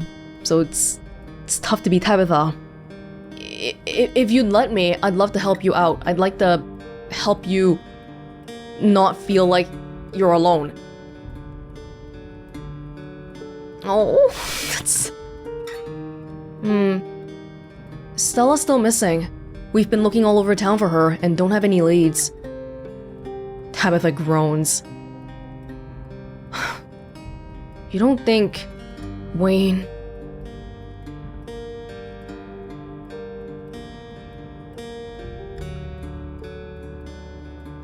No, well, there wasn't any evidence that he'd been in her house or signs of a struggle or anything.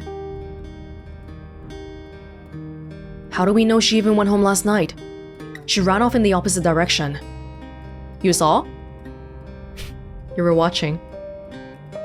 I can just imagine Tabitha, she was waiting for me by the car and she was watching Stella the whole time. Stella's been known to disappear for days while she's doing her videos, but I think we both know that's not what's going on. I'll see if I can figure something out. Do you have time to hang out later? I miss you. You... do? You're not joking? Oh, if someone pulled some weird high schooler thing where you were trying to befriend her, but like faking it, and then afterwards you're like, just kidding. Oh my god, that would be so painful here, because you can see she's slowly, very slowly starting to open up to me. There's so much on my plate right now. But I'll see you tonight. Maybe we can have some ice cream or something. If you want to spend time together, I mean. Oh. I want to give her a hug. Oh my god, I'm like... God, I'm like tearing up a little bit right now because I'm just thinking about all the shit that Tabitha went through in her life. We don't even know half of it, I feel like, but... this girl is so alone. God. Tabitha's phone buzzes. I'd better get back to work. Stay safe out there, Welonz. Call me if you run into any more trouble. But please don't go looking for any today, okay? I don't need you going missing, too. Oh. You leave the office, closing the door behind you. You find Kanika and Avery waiting for you outside. Yeah, I just snuck off. The miners are like, whatever. You don't look like you found any new leads. Feels like we've done our due diligence here. Come on. I'll drive us back to town, and we can figure out our next move from there.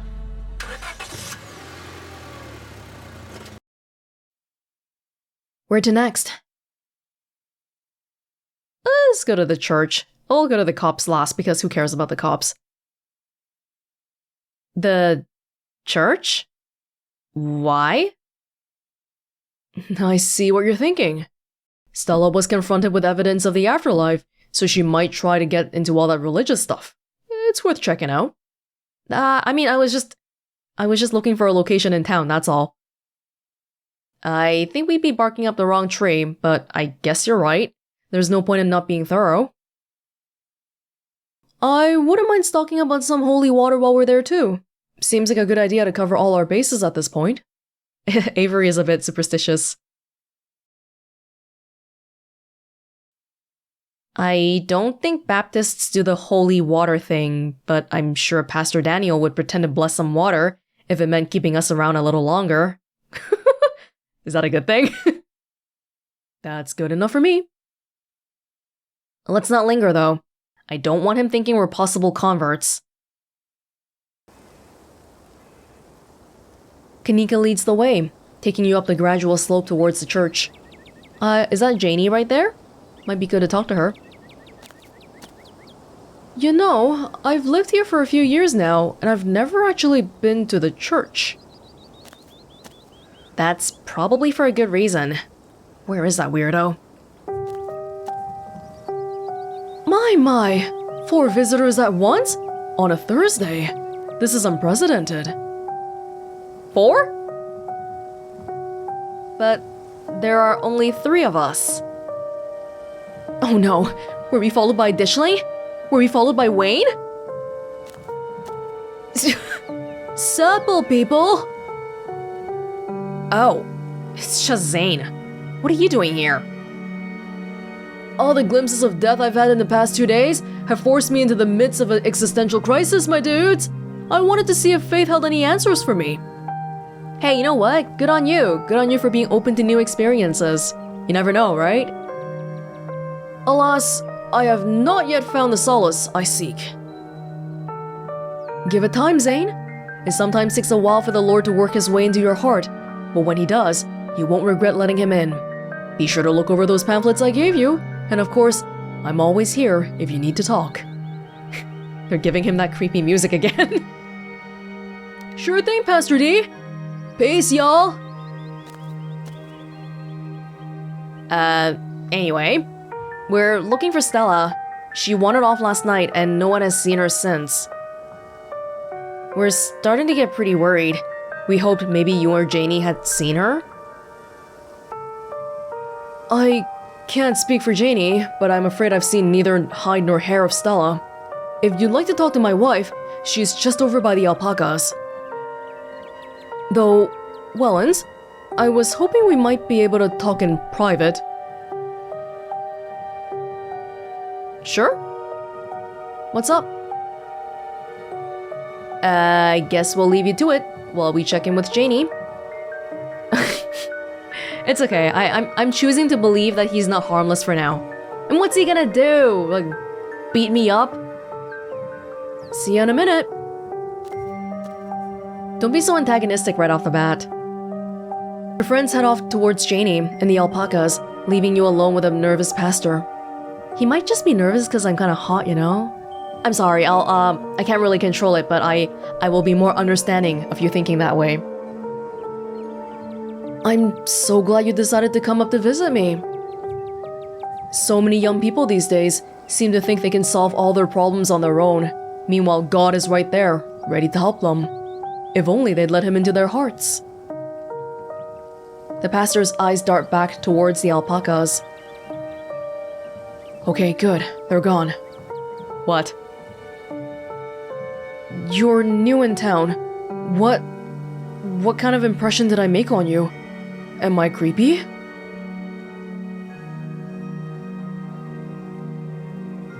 He's wanting an opinion. You care too much about what people think of you. If you want people to like you, you have to not care about whether they like you. Well, it's more like you have to just let yourself be yourself. That's a harsh truth you're slinging at me. But it's what you wanted, right? It wasn't always like this, you know? Believe it or not, before I moved to Scarlet Hollow, I used to be pretty popular. I was one of the cool kids over at Harvard Divinity School. Is that Christian school? Oh. What the hell? He's interrupted by the sounds of a snapping twig and a high-pitched giggle, partly muffled by the underbrush on the edge of the property. Tulip! Come out of there! You know you're not supposed to play in the woods. Oh, it's his kid. Tulip glances back into the woods, quiet as she hesitates. Tulip? Are you going to be good? Or are we going to skip story time tonight? I'll be good. You don't have to skip story time. I won't go in the woods, I promise.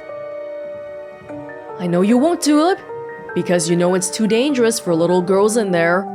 Why don't you go help Mama with the alpacas? It's just about time they got fed. You can give them hay. Tulip smiles broadly, seemingly excited by the prospect, and hurries off. Sorry I had to have a firm parenting moment there just then. She's been trying to run off into those woods a lot lately, and it's really dangerous, even for adults. What's in there? You know, ghosts? Kids? I feel like kids usually, stereotypically, they can see ghosts more than adults. So what's she seeing in there? What's she sensing in there? There's this massive trash dump not too far past the trees, but it must be at least 50 years old, so it's grown all over and looks like it's part of the landscape. But if you accidentally walk on it, you might find yourself falling into a hip-deep mound of rusty cans and broken glass. Tulip made up some imaginary friends and keeps telling us that they want her to go out there.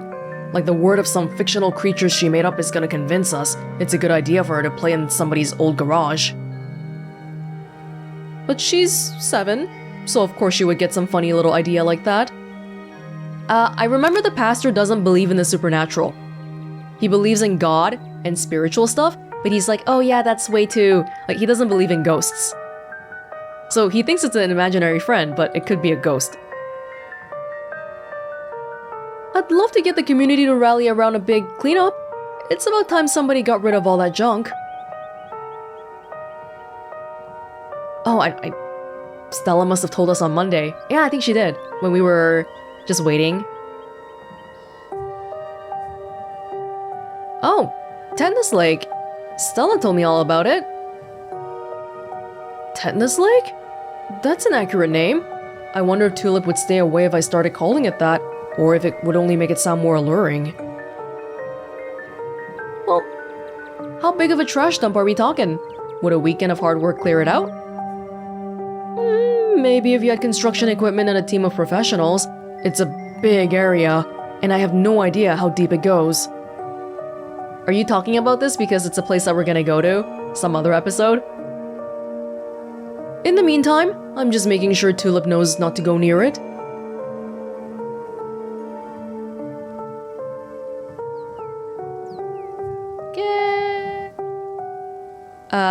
What was that you were saying about imaginary friends?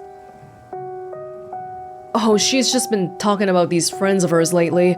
Little stories about creatures that live in the church. I'm sure she saw some animal in there and decided it was her friend. Oh, do they have doughy faces? Oh, I just... what? Since we were talking about ditchlings, I just started looking around the screen. Is that Wayne? I can't tell. I think it's Wayne. It's a covered, classic, covered with the cloth on the head. Hi. It's nothing to be overly concerned about, except for the trash heap situation. This man is lying to you. In fact, he's been lying since the moment he mentioned these imaginary friends. Whatever his daughter has been talking to is real, and he knows it.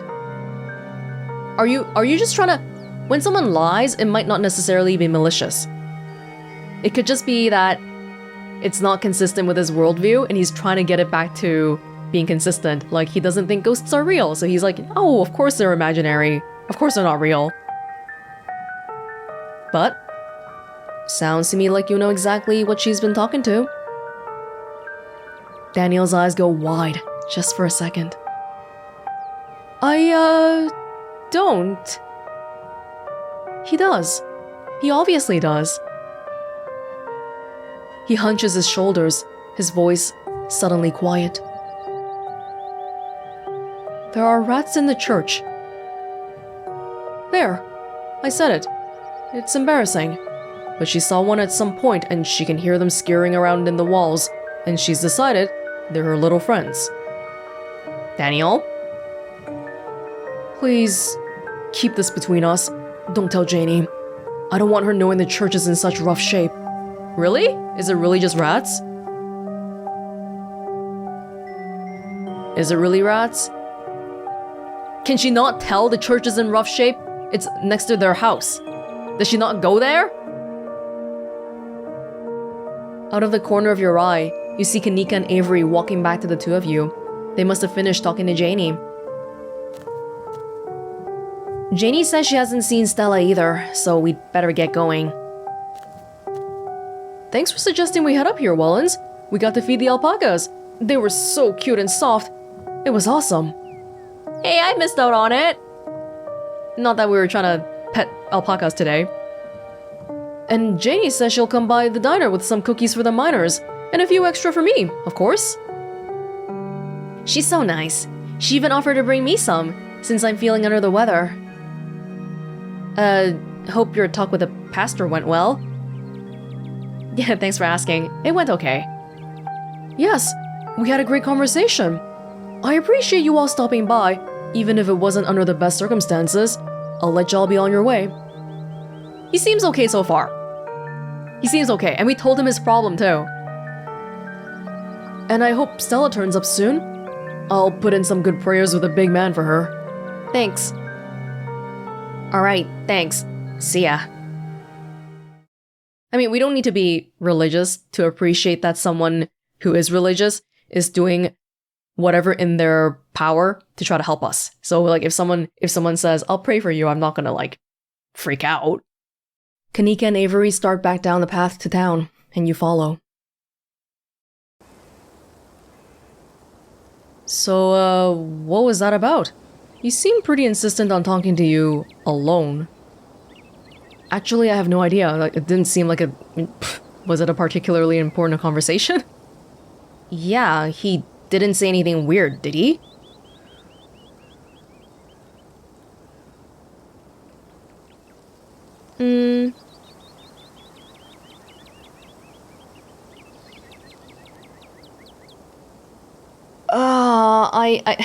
I do kind of feel like gossip. Well, maybe this will make them a little bit off guard too. Like, maybe he does seem like a nice enough guy so far, and if we could help dispel people's notion of him being creepy, maybe it would help. Well, he wanted to know why everyone in town thinks he's creepy. He is creepy. Kanika? It's kind of sad, isn't it? I don't think he has a lot of friends. People do weird things all the time to try to fit in. It's a small town too. Point taken, but that doesn't mean he isn't creepy. Yeah, but don't say it to his face. Let's not get too distracted until we find Stella though. Where to next? Okay, let's go to the cops. Are you sure? Nothing against the officers of Scarlet Hollow, but you've met them, right? Do you think it's worth the trouble? As unhelpful as they are, we are dealing with a missing person. That's cop stuff. It's probably going to be more of a formality than anything, but there's no point in not covering all our bases. Are they still looking for Duke?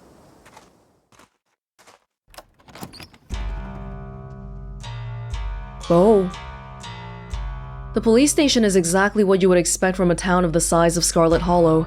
It smells strongly of coffee and faintly of aged furniture and paper, and the general tidiness speaks of a department that doesn't get much of anything done. Check out the scene here. We got Bo here, we got some baby photos of somebody? Do we just have 3 cops here in town? Seems like it. But you're also not alone here. You enter to find a worried Beau standing between you and the officers behind the desk. Let me get this straight. You're trying to report a missing pumpkin? Big Betty wasn't just a pumpkin, Sheriff Hugby, sir. She was gonna be a prize winner. Raising her was the last thing me and my daddy did together. She's important to me. And the missing pumpkin that he told us about? It just rolled away? Are you sure it was Julius and not some enterprising bear that got a hold of it? Who is Julius? Someone mentioned this name earlier before too. Y'all know Julius thinks that land belongs to him. He probably thought Big Betty was his to take. He ain't coming to his door, so for all I know, he might be on the way to the state fair by now with our pumpkin. Ain't there something y'all can do about it? Maybe he's not even home. Like, maybe what if he's dead inside his own home? Welfare check, please. Welfare check on the guy and the pumpkin. I'm afraid we'll need some kind of evidence to go on before we can go barging into a man's son. A man's home, son. Why don't you see if you can find something a little more solid for us to go on? Then we can see about helping you out. Welfare check. I suspect he might be fainted in his own house. Done. Hey. Hey. Beau, it's rude to cut people off. Beau, did you manage to find your dad? Beau's stoic expression breaks, and for a moment, you can almost see tears forming in his eyes, but he blinks them away. Oh. Yeah. Oh, you found him. So, hey, so maybe, wait, did you find him or did the police find him? I found him. Hear that, Deputy Franklin? Sounds like we've got another report to close. They don't even know. Oh my... I was gonna say, hey, if they found Duke, then that means maybe they can help with Stella, but they didn't even... It's because I told Beau the address then. So they didn't even go looking there, even though we reported it there. Lucky me. I gathered what there was to gather. We're giving him a proper burial in the family plot. It's been tough going, trying to dig the hole while the farm is crawling with those hairless things, but it needs to get done. Do you think they'll go back to where they came from soon? Mama and me have tried to fight them back as best we can, but it seems like there's more every minute.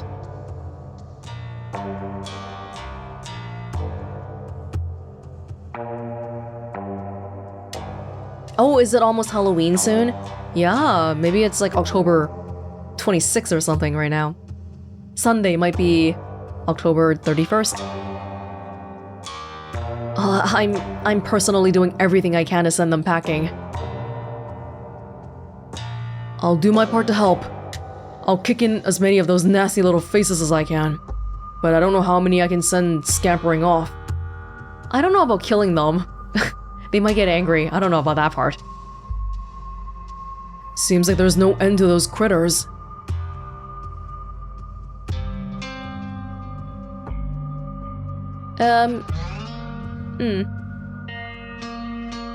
What's this about a pumpkin? Seems Beau here misplaced a considerably large pumpkin.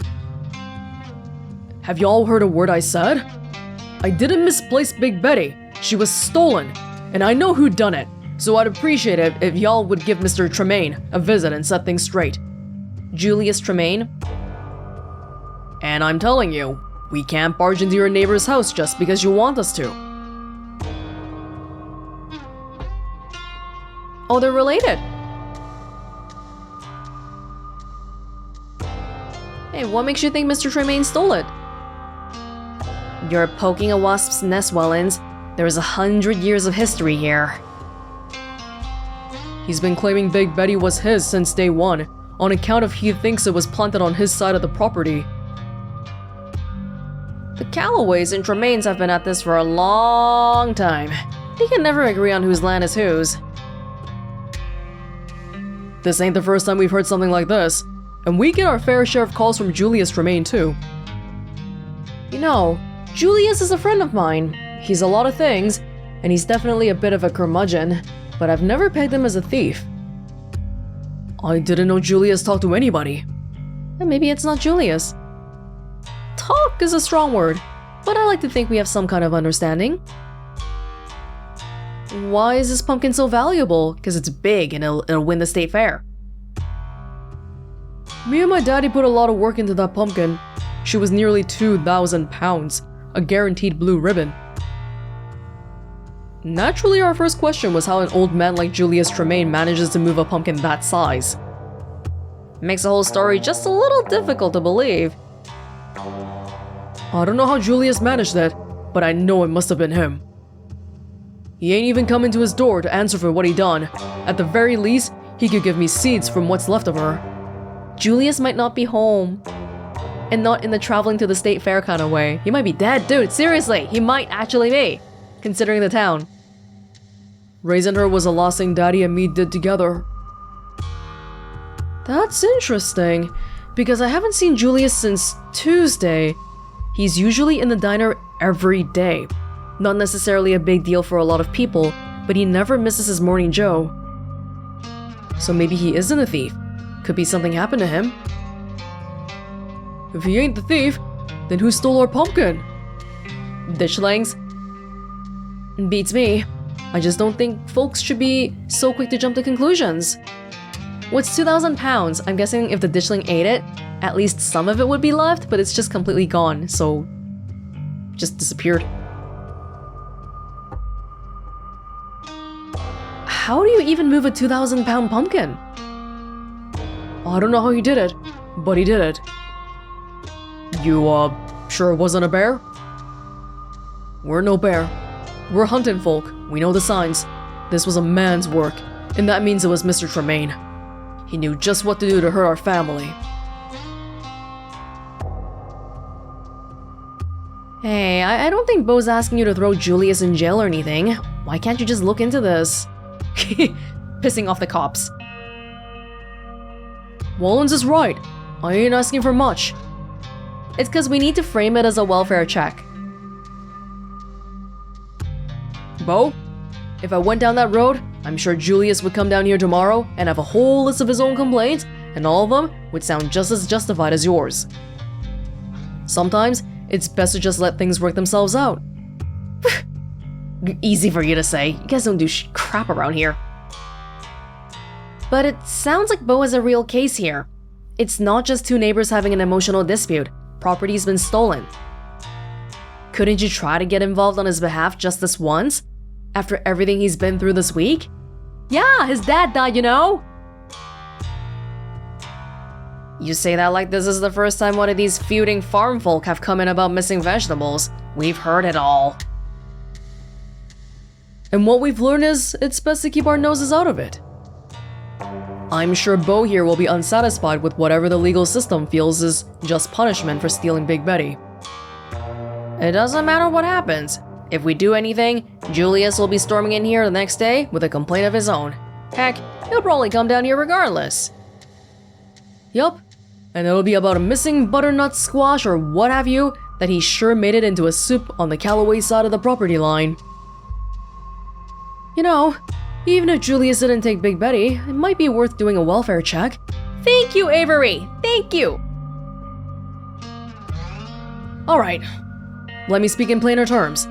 Everyone knows that Julius Tremaine's land is booby-trapped to hell. It's not worth it. Okay, then just say that to begin with. You're lazy, you don't want to go there, fine. That's never stopped me. Yeah? Do you have kids, Avery? Because I've got 2 teenage daughters at home. Hugby's got grandkids, Franklin's got... the mayor, I guess. Not about to risk getting my head blown off over a pumpkin. Sounds like this is a place that we'll eventually visit too. They're talking about it too much. That's right. There are some sleeping dogs you learn to just let lie. I've been Scarlet Hollow's sheriff for over 20 years now. You don't hold a position like that for so long, without doing literally nothing. Without learning a few lessons on temperance and moderation. If I may, sirs, ain't that a mite bit cowardly of you? I thought police officers were supposed to be brave. Oh, Bo, Hobo.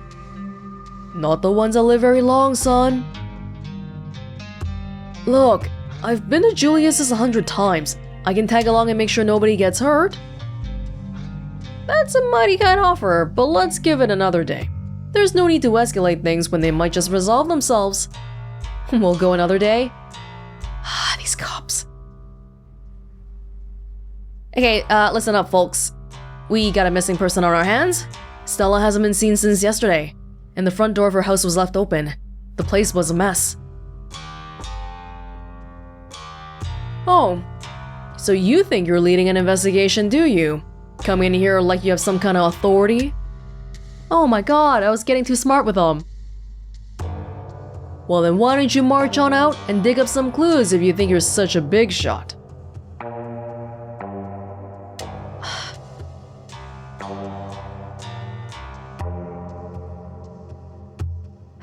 Come on, I'm serious. It's dangerous out there. It sure is. I've been telling the officers all about them critters scuttling about in the woods, and they don't seem to want to do a lick about them. She'll turn up. She always does. F these cops, man. Holy crap. I don't even want to ask him anything. I mean, we can for the sake of whatever, but like, is Kanika pissed at me for asking? Are we... You know what? Let's just get going. Well, no one can say we didn't try. Let's keep looking. Have a good one, officers. Every moment we're spending here is every moment we could be spending to find Stella. Same to you, kid. They might still be suspicious about me because I'm the outsider. They haven't even realized that Stella didn't give them the tape on the camcorder yet. Well, that was a total waste of time. It wasn't a total waste of time. We got to find out what's been going on with Julius. He's been missing from the diner for a few days. It's weird. He usually comes in every single day. Maybe he's preoccupied with ditchlings. I just hope he's okay. Where to next? As you consider your next steps, you remember your appointment with Sybil. She seemed to be confident last night that Stella would be okay. Maybe she'll be able to help you find her. She's the only person who believed you in Stella from the beginning. She could prove to be a valuable asset. And she gives you free tea. She's so nice. What does this mean? Why is this filed under hot? What does that have to do with me being hot? Oh, she's giving me tea because I'm hot? Thank you, but tea is not extraordinary, right? Give it out even if I'm not hot. Yeah, we should talk to your mom, Kanika. I'm supposed to have tea with her today. Sure, we can humor her. She's probably gonna give you some rocks or bundles of herbs for protection or something. Which might actually work, who knows. Guess there's only one way to find out. Let's do it! Miles, manning the shop. Beautifully. The bells of the general store chime welcomingly as the three of you enter. Kanika, there you are. You were supposed to stay in bed today, remember? And hello, you two. Hope you're both recovered from last night's fiasco. Sorry, Mom. It's just that Stella's missing, and Stella can take care of herself. Unlike you. You need bed rest and lots of fluids. You don't need to go running around town, spreading that cold of yours. Do you know where she is, Sybil? You sound pretty confident. Go on. Get up to bed. I'll be up in a minute with more tea. I thought you had some kind of important thing to talk to Welonz about. Well, then she's trying to drive you away then. I'm really feeling okay. I want to hear what you wanted to say to her. I'll just be doing a tea reading. Haven't those always bored you to tears? Okay, you're right. I'm not feeling well. I should really lie down. Bye, Welonz. Hey, rest up, okay? I'll let you know as soon as I find her. Kanika turns and heads towards the stairs without saying another word. Good thing Kanika has her mom looking out for her. She seems so tired today, and you'll probably be able to find Stella without her. Yeah. And I'm so sorry to be a bad host, Avery, but I was hoping Welonz and I could do our reading in private. I'm sure Winnie needs help at the diner. Oh. Oh, you're right. I've totally left her on her own today. Fine by me. I wouldn't want to mess with your tea vibes. I'm sure those leaves are very particular. Oh, but before I go, I did want to ask. Are you a witch? Avery does not beat around the bush. Why? Why? Is being a witch a shameful thing? But if you are a witch, I'm just thinking about the witch we saw in the vision in the ghost haunt yesterday. The very confident witch that seemed to be the one orchestrating a lot of the bad events happening here. As flattered as I am that you think I'm that magical, I'm just an old lady who likes tea and has a few unusual hobbies. I think you're a bit more than that. Look, I'm just saying, doing stuff like reading tea leaves is pretty witchy as far as I'm concerned, but I won't push it.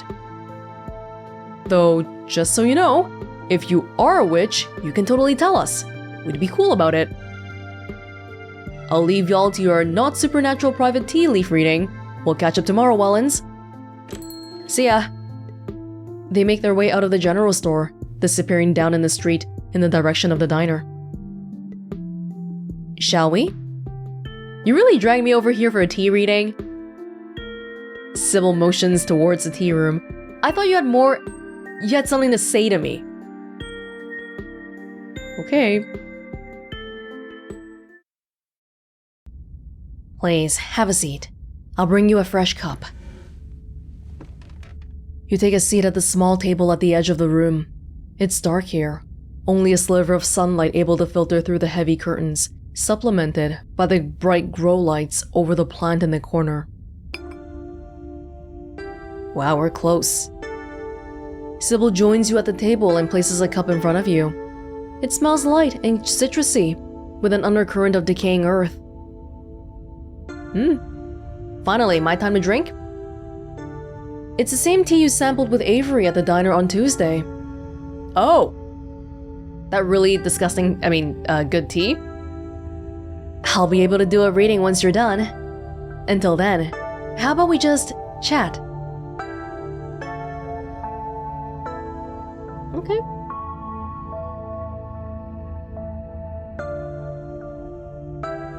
The other day you promised to tell me... what was it? Unsavory tales of my mom's youth? I most certainly did, though I might have been exaggerating a bit for dramatic effect. I'm prone to do that.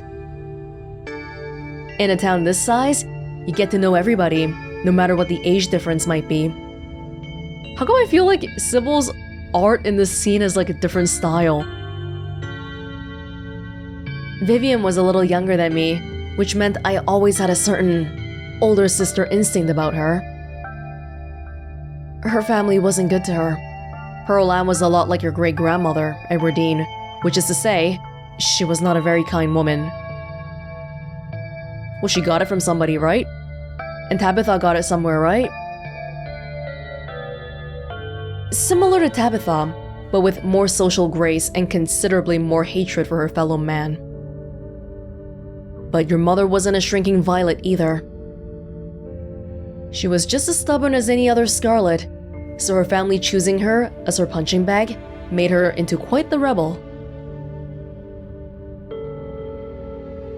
Well, we know that our grandma passed away in childbirth.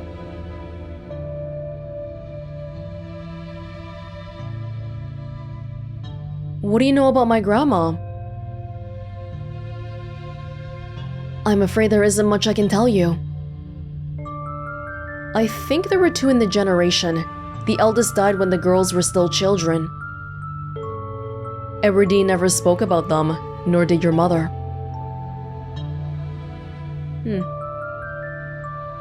Well, why were Pearl and my mother raised by Edwardine? What happened to their mother? Their entry into this world was violent, I'm afraid. Their mother was young.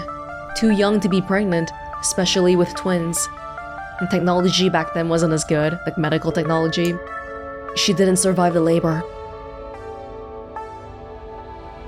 I feel like I know a lot about the women in my family, but what about the men? Did they even exist? I suppose they just haven't been very noteworthy since Aberdeen took over the mines. Her husband died a long time ago, and to be quite honest, I can't even recall his name. It's probably written down somewhere. Might have been Stewart or something just as forgettable. Or maybe it's an important plot point later. Hey, Sybil, do you know Charles Shaw? You know, you should know, right? You were around for that generation. From what Vivian said, her father was some teenage fling that ended once your grandmother found out she was pregnant. I'm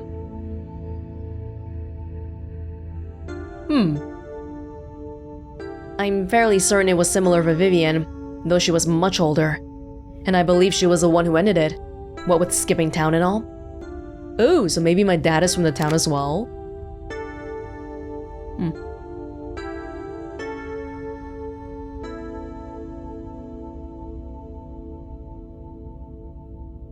What happened when my mom found out she was pregnant? She came to me for advice. She was distraught. It was like she'd been handed a death sentence. Maybe it was fear from what had happened to her own mother. Maybe it was something else. But she seemed convinced she was in danger. Because of the baby? Because of me? Tabitha had already been born by then, of course, but she was born in wedlock, so I assumed your mother's worries had something to do with religion. Oh, was our family like really religious? You have to be married to have children like that? Though the Scarlets weren't particularly religious as far as I knew. But the way Vivian was that night she came to me, it stuck in my mind.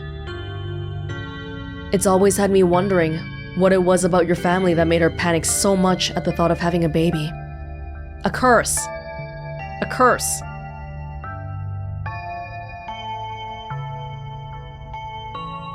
I'll sip it. You take the tea, sipping it delicately. The citrus smell is fleeting, quickly replaced with the earthiness at its core, like you've taken a mouthful of dirt. But the aftertaste combines the two flavors into something soothing and medicinal, and you find yourself feeling more comfortable, your muscles relaxing for the first time in days. Oh, so how'd you wind up in Scarlet Hollow? Oh, my family's been in these hills for a long time. That's how I know so much about the local flora. Everything I learned was handed down from the generations of hill folk. There hasn't always been a reliable doctor up here, especially not one most folks could afford. They have to figure out their own medicine. I'm sorry to be a little forward, but what's with all of the mystery and ritual? If you have something to say to me, you can just say it. I'll need your tea leaves first. I have pieces of the puzzle, but the tea leaves should help give me the full picture. You close your eyes and take another sip, and then another. It's delightful. The tea is gone before you know it. The small cup empty, save for what's left of the rehydrated leaves coating the bottom. Oh, good. Glad you found the tea palatable enough to drink it. It should do you some good. It's one of my more medicinal blends. So what did we say on Tuesday? If it tastes this bad, it's gotta be good for you. Now, on to business. Sybil takes the cup from you, staring thoughtfully down at the sludge. Oh dear, this doesn't bode well. You've got just about every warning that can fit in the bottom of a cup. Cross, kettle, hourglass. All of these mean death, misery, difficulty, and the hourglass ties it all together with definite urgency. It's fair to assume that this all has to do with whatever brought the ditchlings. Something is coming, and whether any of us can stop it, I'm not sure. But we may at the very least be able to figure out what it is. That's not good enough. If we can figure out what it is but we can't stop it, that's not good enough. And there's a central figure here. A cat. An enemy. lurking in plain sight. A cat?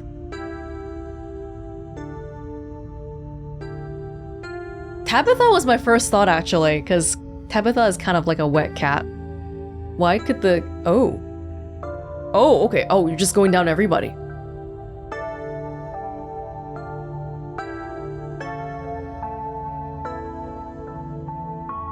It could be an actual cat. It could be a person. How do I know you're not the cat? Brackets, jokingly. That's ridiculous. Sybil is helping you. And if she was a cat, why would she warn you about herself? Pick someone else. What? What? It won't let me pick her. What the? That is so... What? That is so weird. What the... That's really weird. Who's Truck? I don't remember Truck. Tabitha could be a cat, but I don't think she's... No! Come on, all the people, Tabitha being my enemy would break my heart. It would literally hurt me more than a breakup. Like a relationship breakup. Oh, the cat's gotta be Pixel. Or maybe it's Frou Frou. No, it's not Truck, is it?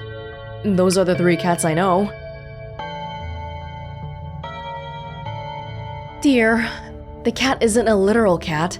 Like I said, it's a symbol for an enemy lurking in plain sight. Probably a human enemy, but almost certainly not a cat. And now I'm worried. Now I'm worried because, yeah, there was, Okay. Like, it won't even let me say it as a joke. What the hell? Okay. You don't have to figure out an answer right away. It often takes time for the mind to connect the dots. Just be on guard and keep vigilant that someone close to you isn't to be trusted. We know from the ditchlings that something terrible is coming your way, and it's likely that it's connecting to some hidden enemy. Well, we learned about the ditchlings from somebody here. And I feel like if we think about the way Sybil was introduced to us, it's very easy for you to want to trust her because she had the answers immediately. We didn't know anything of what was going on, and then suddenly we do. Oh, it's ditchlings. Oh, it's a legend. So, yeah. But you're Kanika's mom. I don't know. Perhaps we can try to counteract whatever might be planned for you. Judging by what you told me last night, those stones, carvings, seals, whatever you want to call them, I think it's likely they have something to do with this. What if Sybil is like the same witch from the one that was helping Charlie Shaw? That's what I was thinking when Avery suggested that she was a witch. Because witches are immortal and all that. Until the cat reveals itself, it seems like your best course of action is to seek these carvings out, piece together what you can from your visions, and arm yourself with information. I wish we could have tried to guess someone else. I want to see if they let me guess anyone else, or if Sybil was the only one that had this problem where they're like, oh, it can't be her. Have you sensed any others around town? Do you think you might be able to find another? Your thoughts drifted that door yesterday, the one that seemed to draw you in, urging you deeper into the clinic. Even just remembering it is enough to tug at you, compelling you to return and open it to see what's on the other side. You can find Stella later. Maybe you can even find her there. What's important now is finally seeing what's hidden in the clinic. Oh. You didn't get all this from the tea leaves. Of course she didn't. She's smart. She knows how to deduce things from the leaves. Is that really it? Of course not.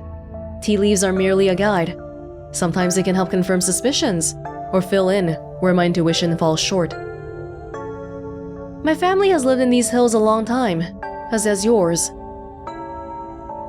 I know the Scarlets have secrets. I know Vivian was scared for you. But your place in all this is something we have to figure out together. And that's where the little tricks like tea leaves come in handy. But we shouldn't digress. Do you know where you might find the next stone?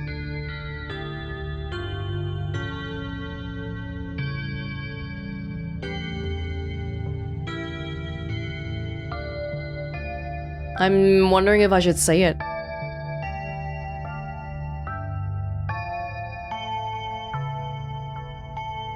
Oh, let's see what her reaction is if we say we're not gonna look for it. Well, I shouldn't seek out more of them. Those stones need to be left undisturbed. You've seen how many ditchlings have been gathering around here. If what you've seen so far was not the main event, imagine how bad that's gonna be. Anything that happens around those stones may be worth it if it means you're able to get ahead of your adversary and whatever threatens this town. Okay, I'm okay with this because we didn't say. Because I think the other option would have said where it was, and we didn't say it this time. I think that's all the help I can offer. I hope this conversation has been illuminating, even if it just brought up more questions than giving any clear answers.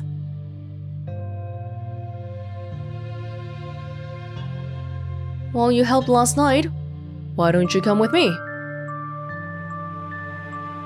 Actually, I didn't want her to come with me, but I wanted to see her reaction. I may have been able to see through that spirit's illusions, but I'm not some kind of all-powerful entity. Just a little bit of a powerful entity. I'm an old woman. I have trouble with my knees, and my eyesight isn't what it used to be. In most situations, I'd be more of a liability than a helpful companion. Imagine if I'd been in those mines with you. Some use I'd be, struggling to climb over rocks and ladders, throwing my back out from all the crouching. Well, thanks. I'll let you know if I find anything. Glad to hear it. I hope all goes well, and I wish you luck. Hopefully you won't need it. Thank you again for humoring an old lady and stopping by for a chat. With a small grunt of effort, Sybil gets up from the table, and you're escorted back to the door. And remember, be careful who you put your trust in. According to your tea, the cat is getting ready to pounce, and merely being ready for it might not be enough.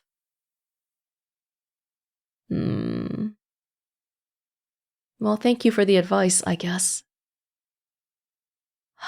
It would really break my heart if Tabitha was my enemy.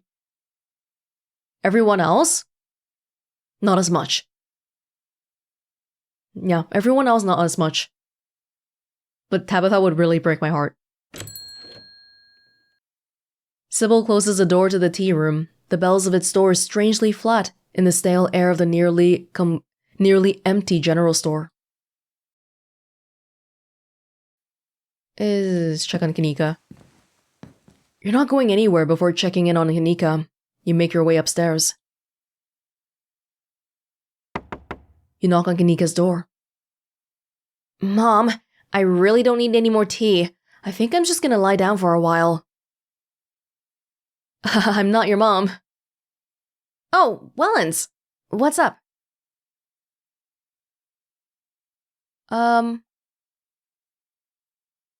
Can I come in?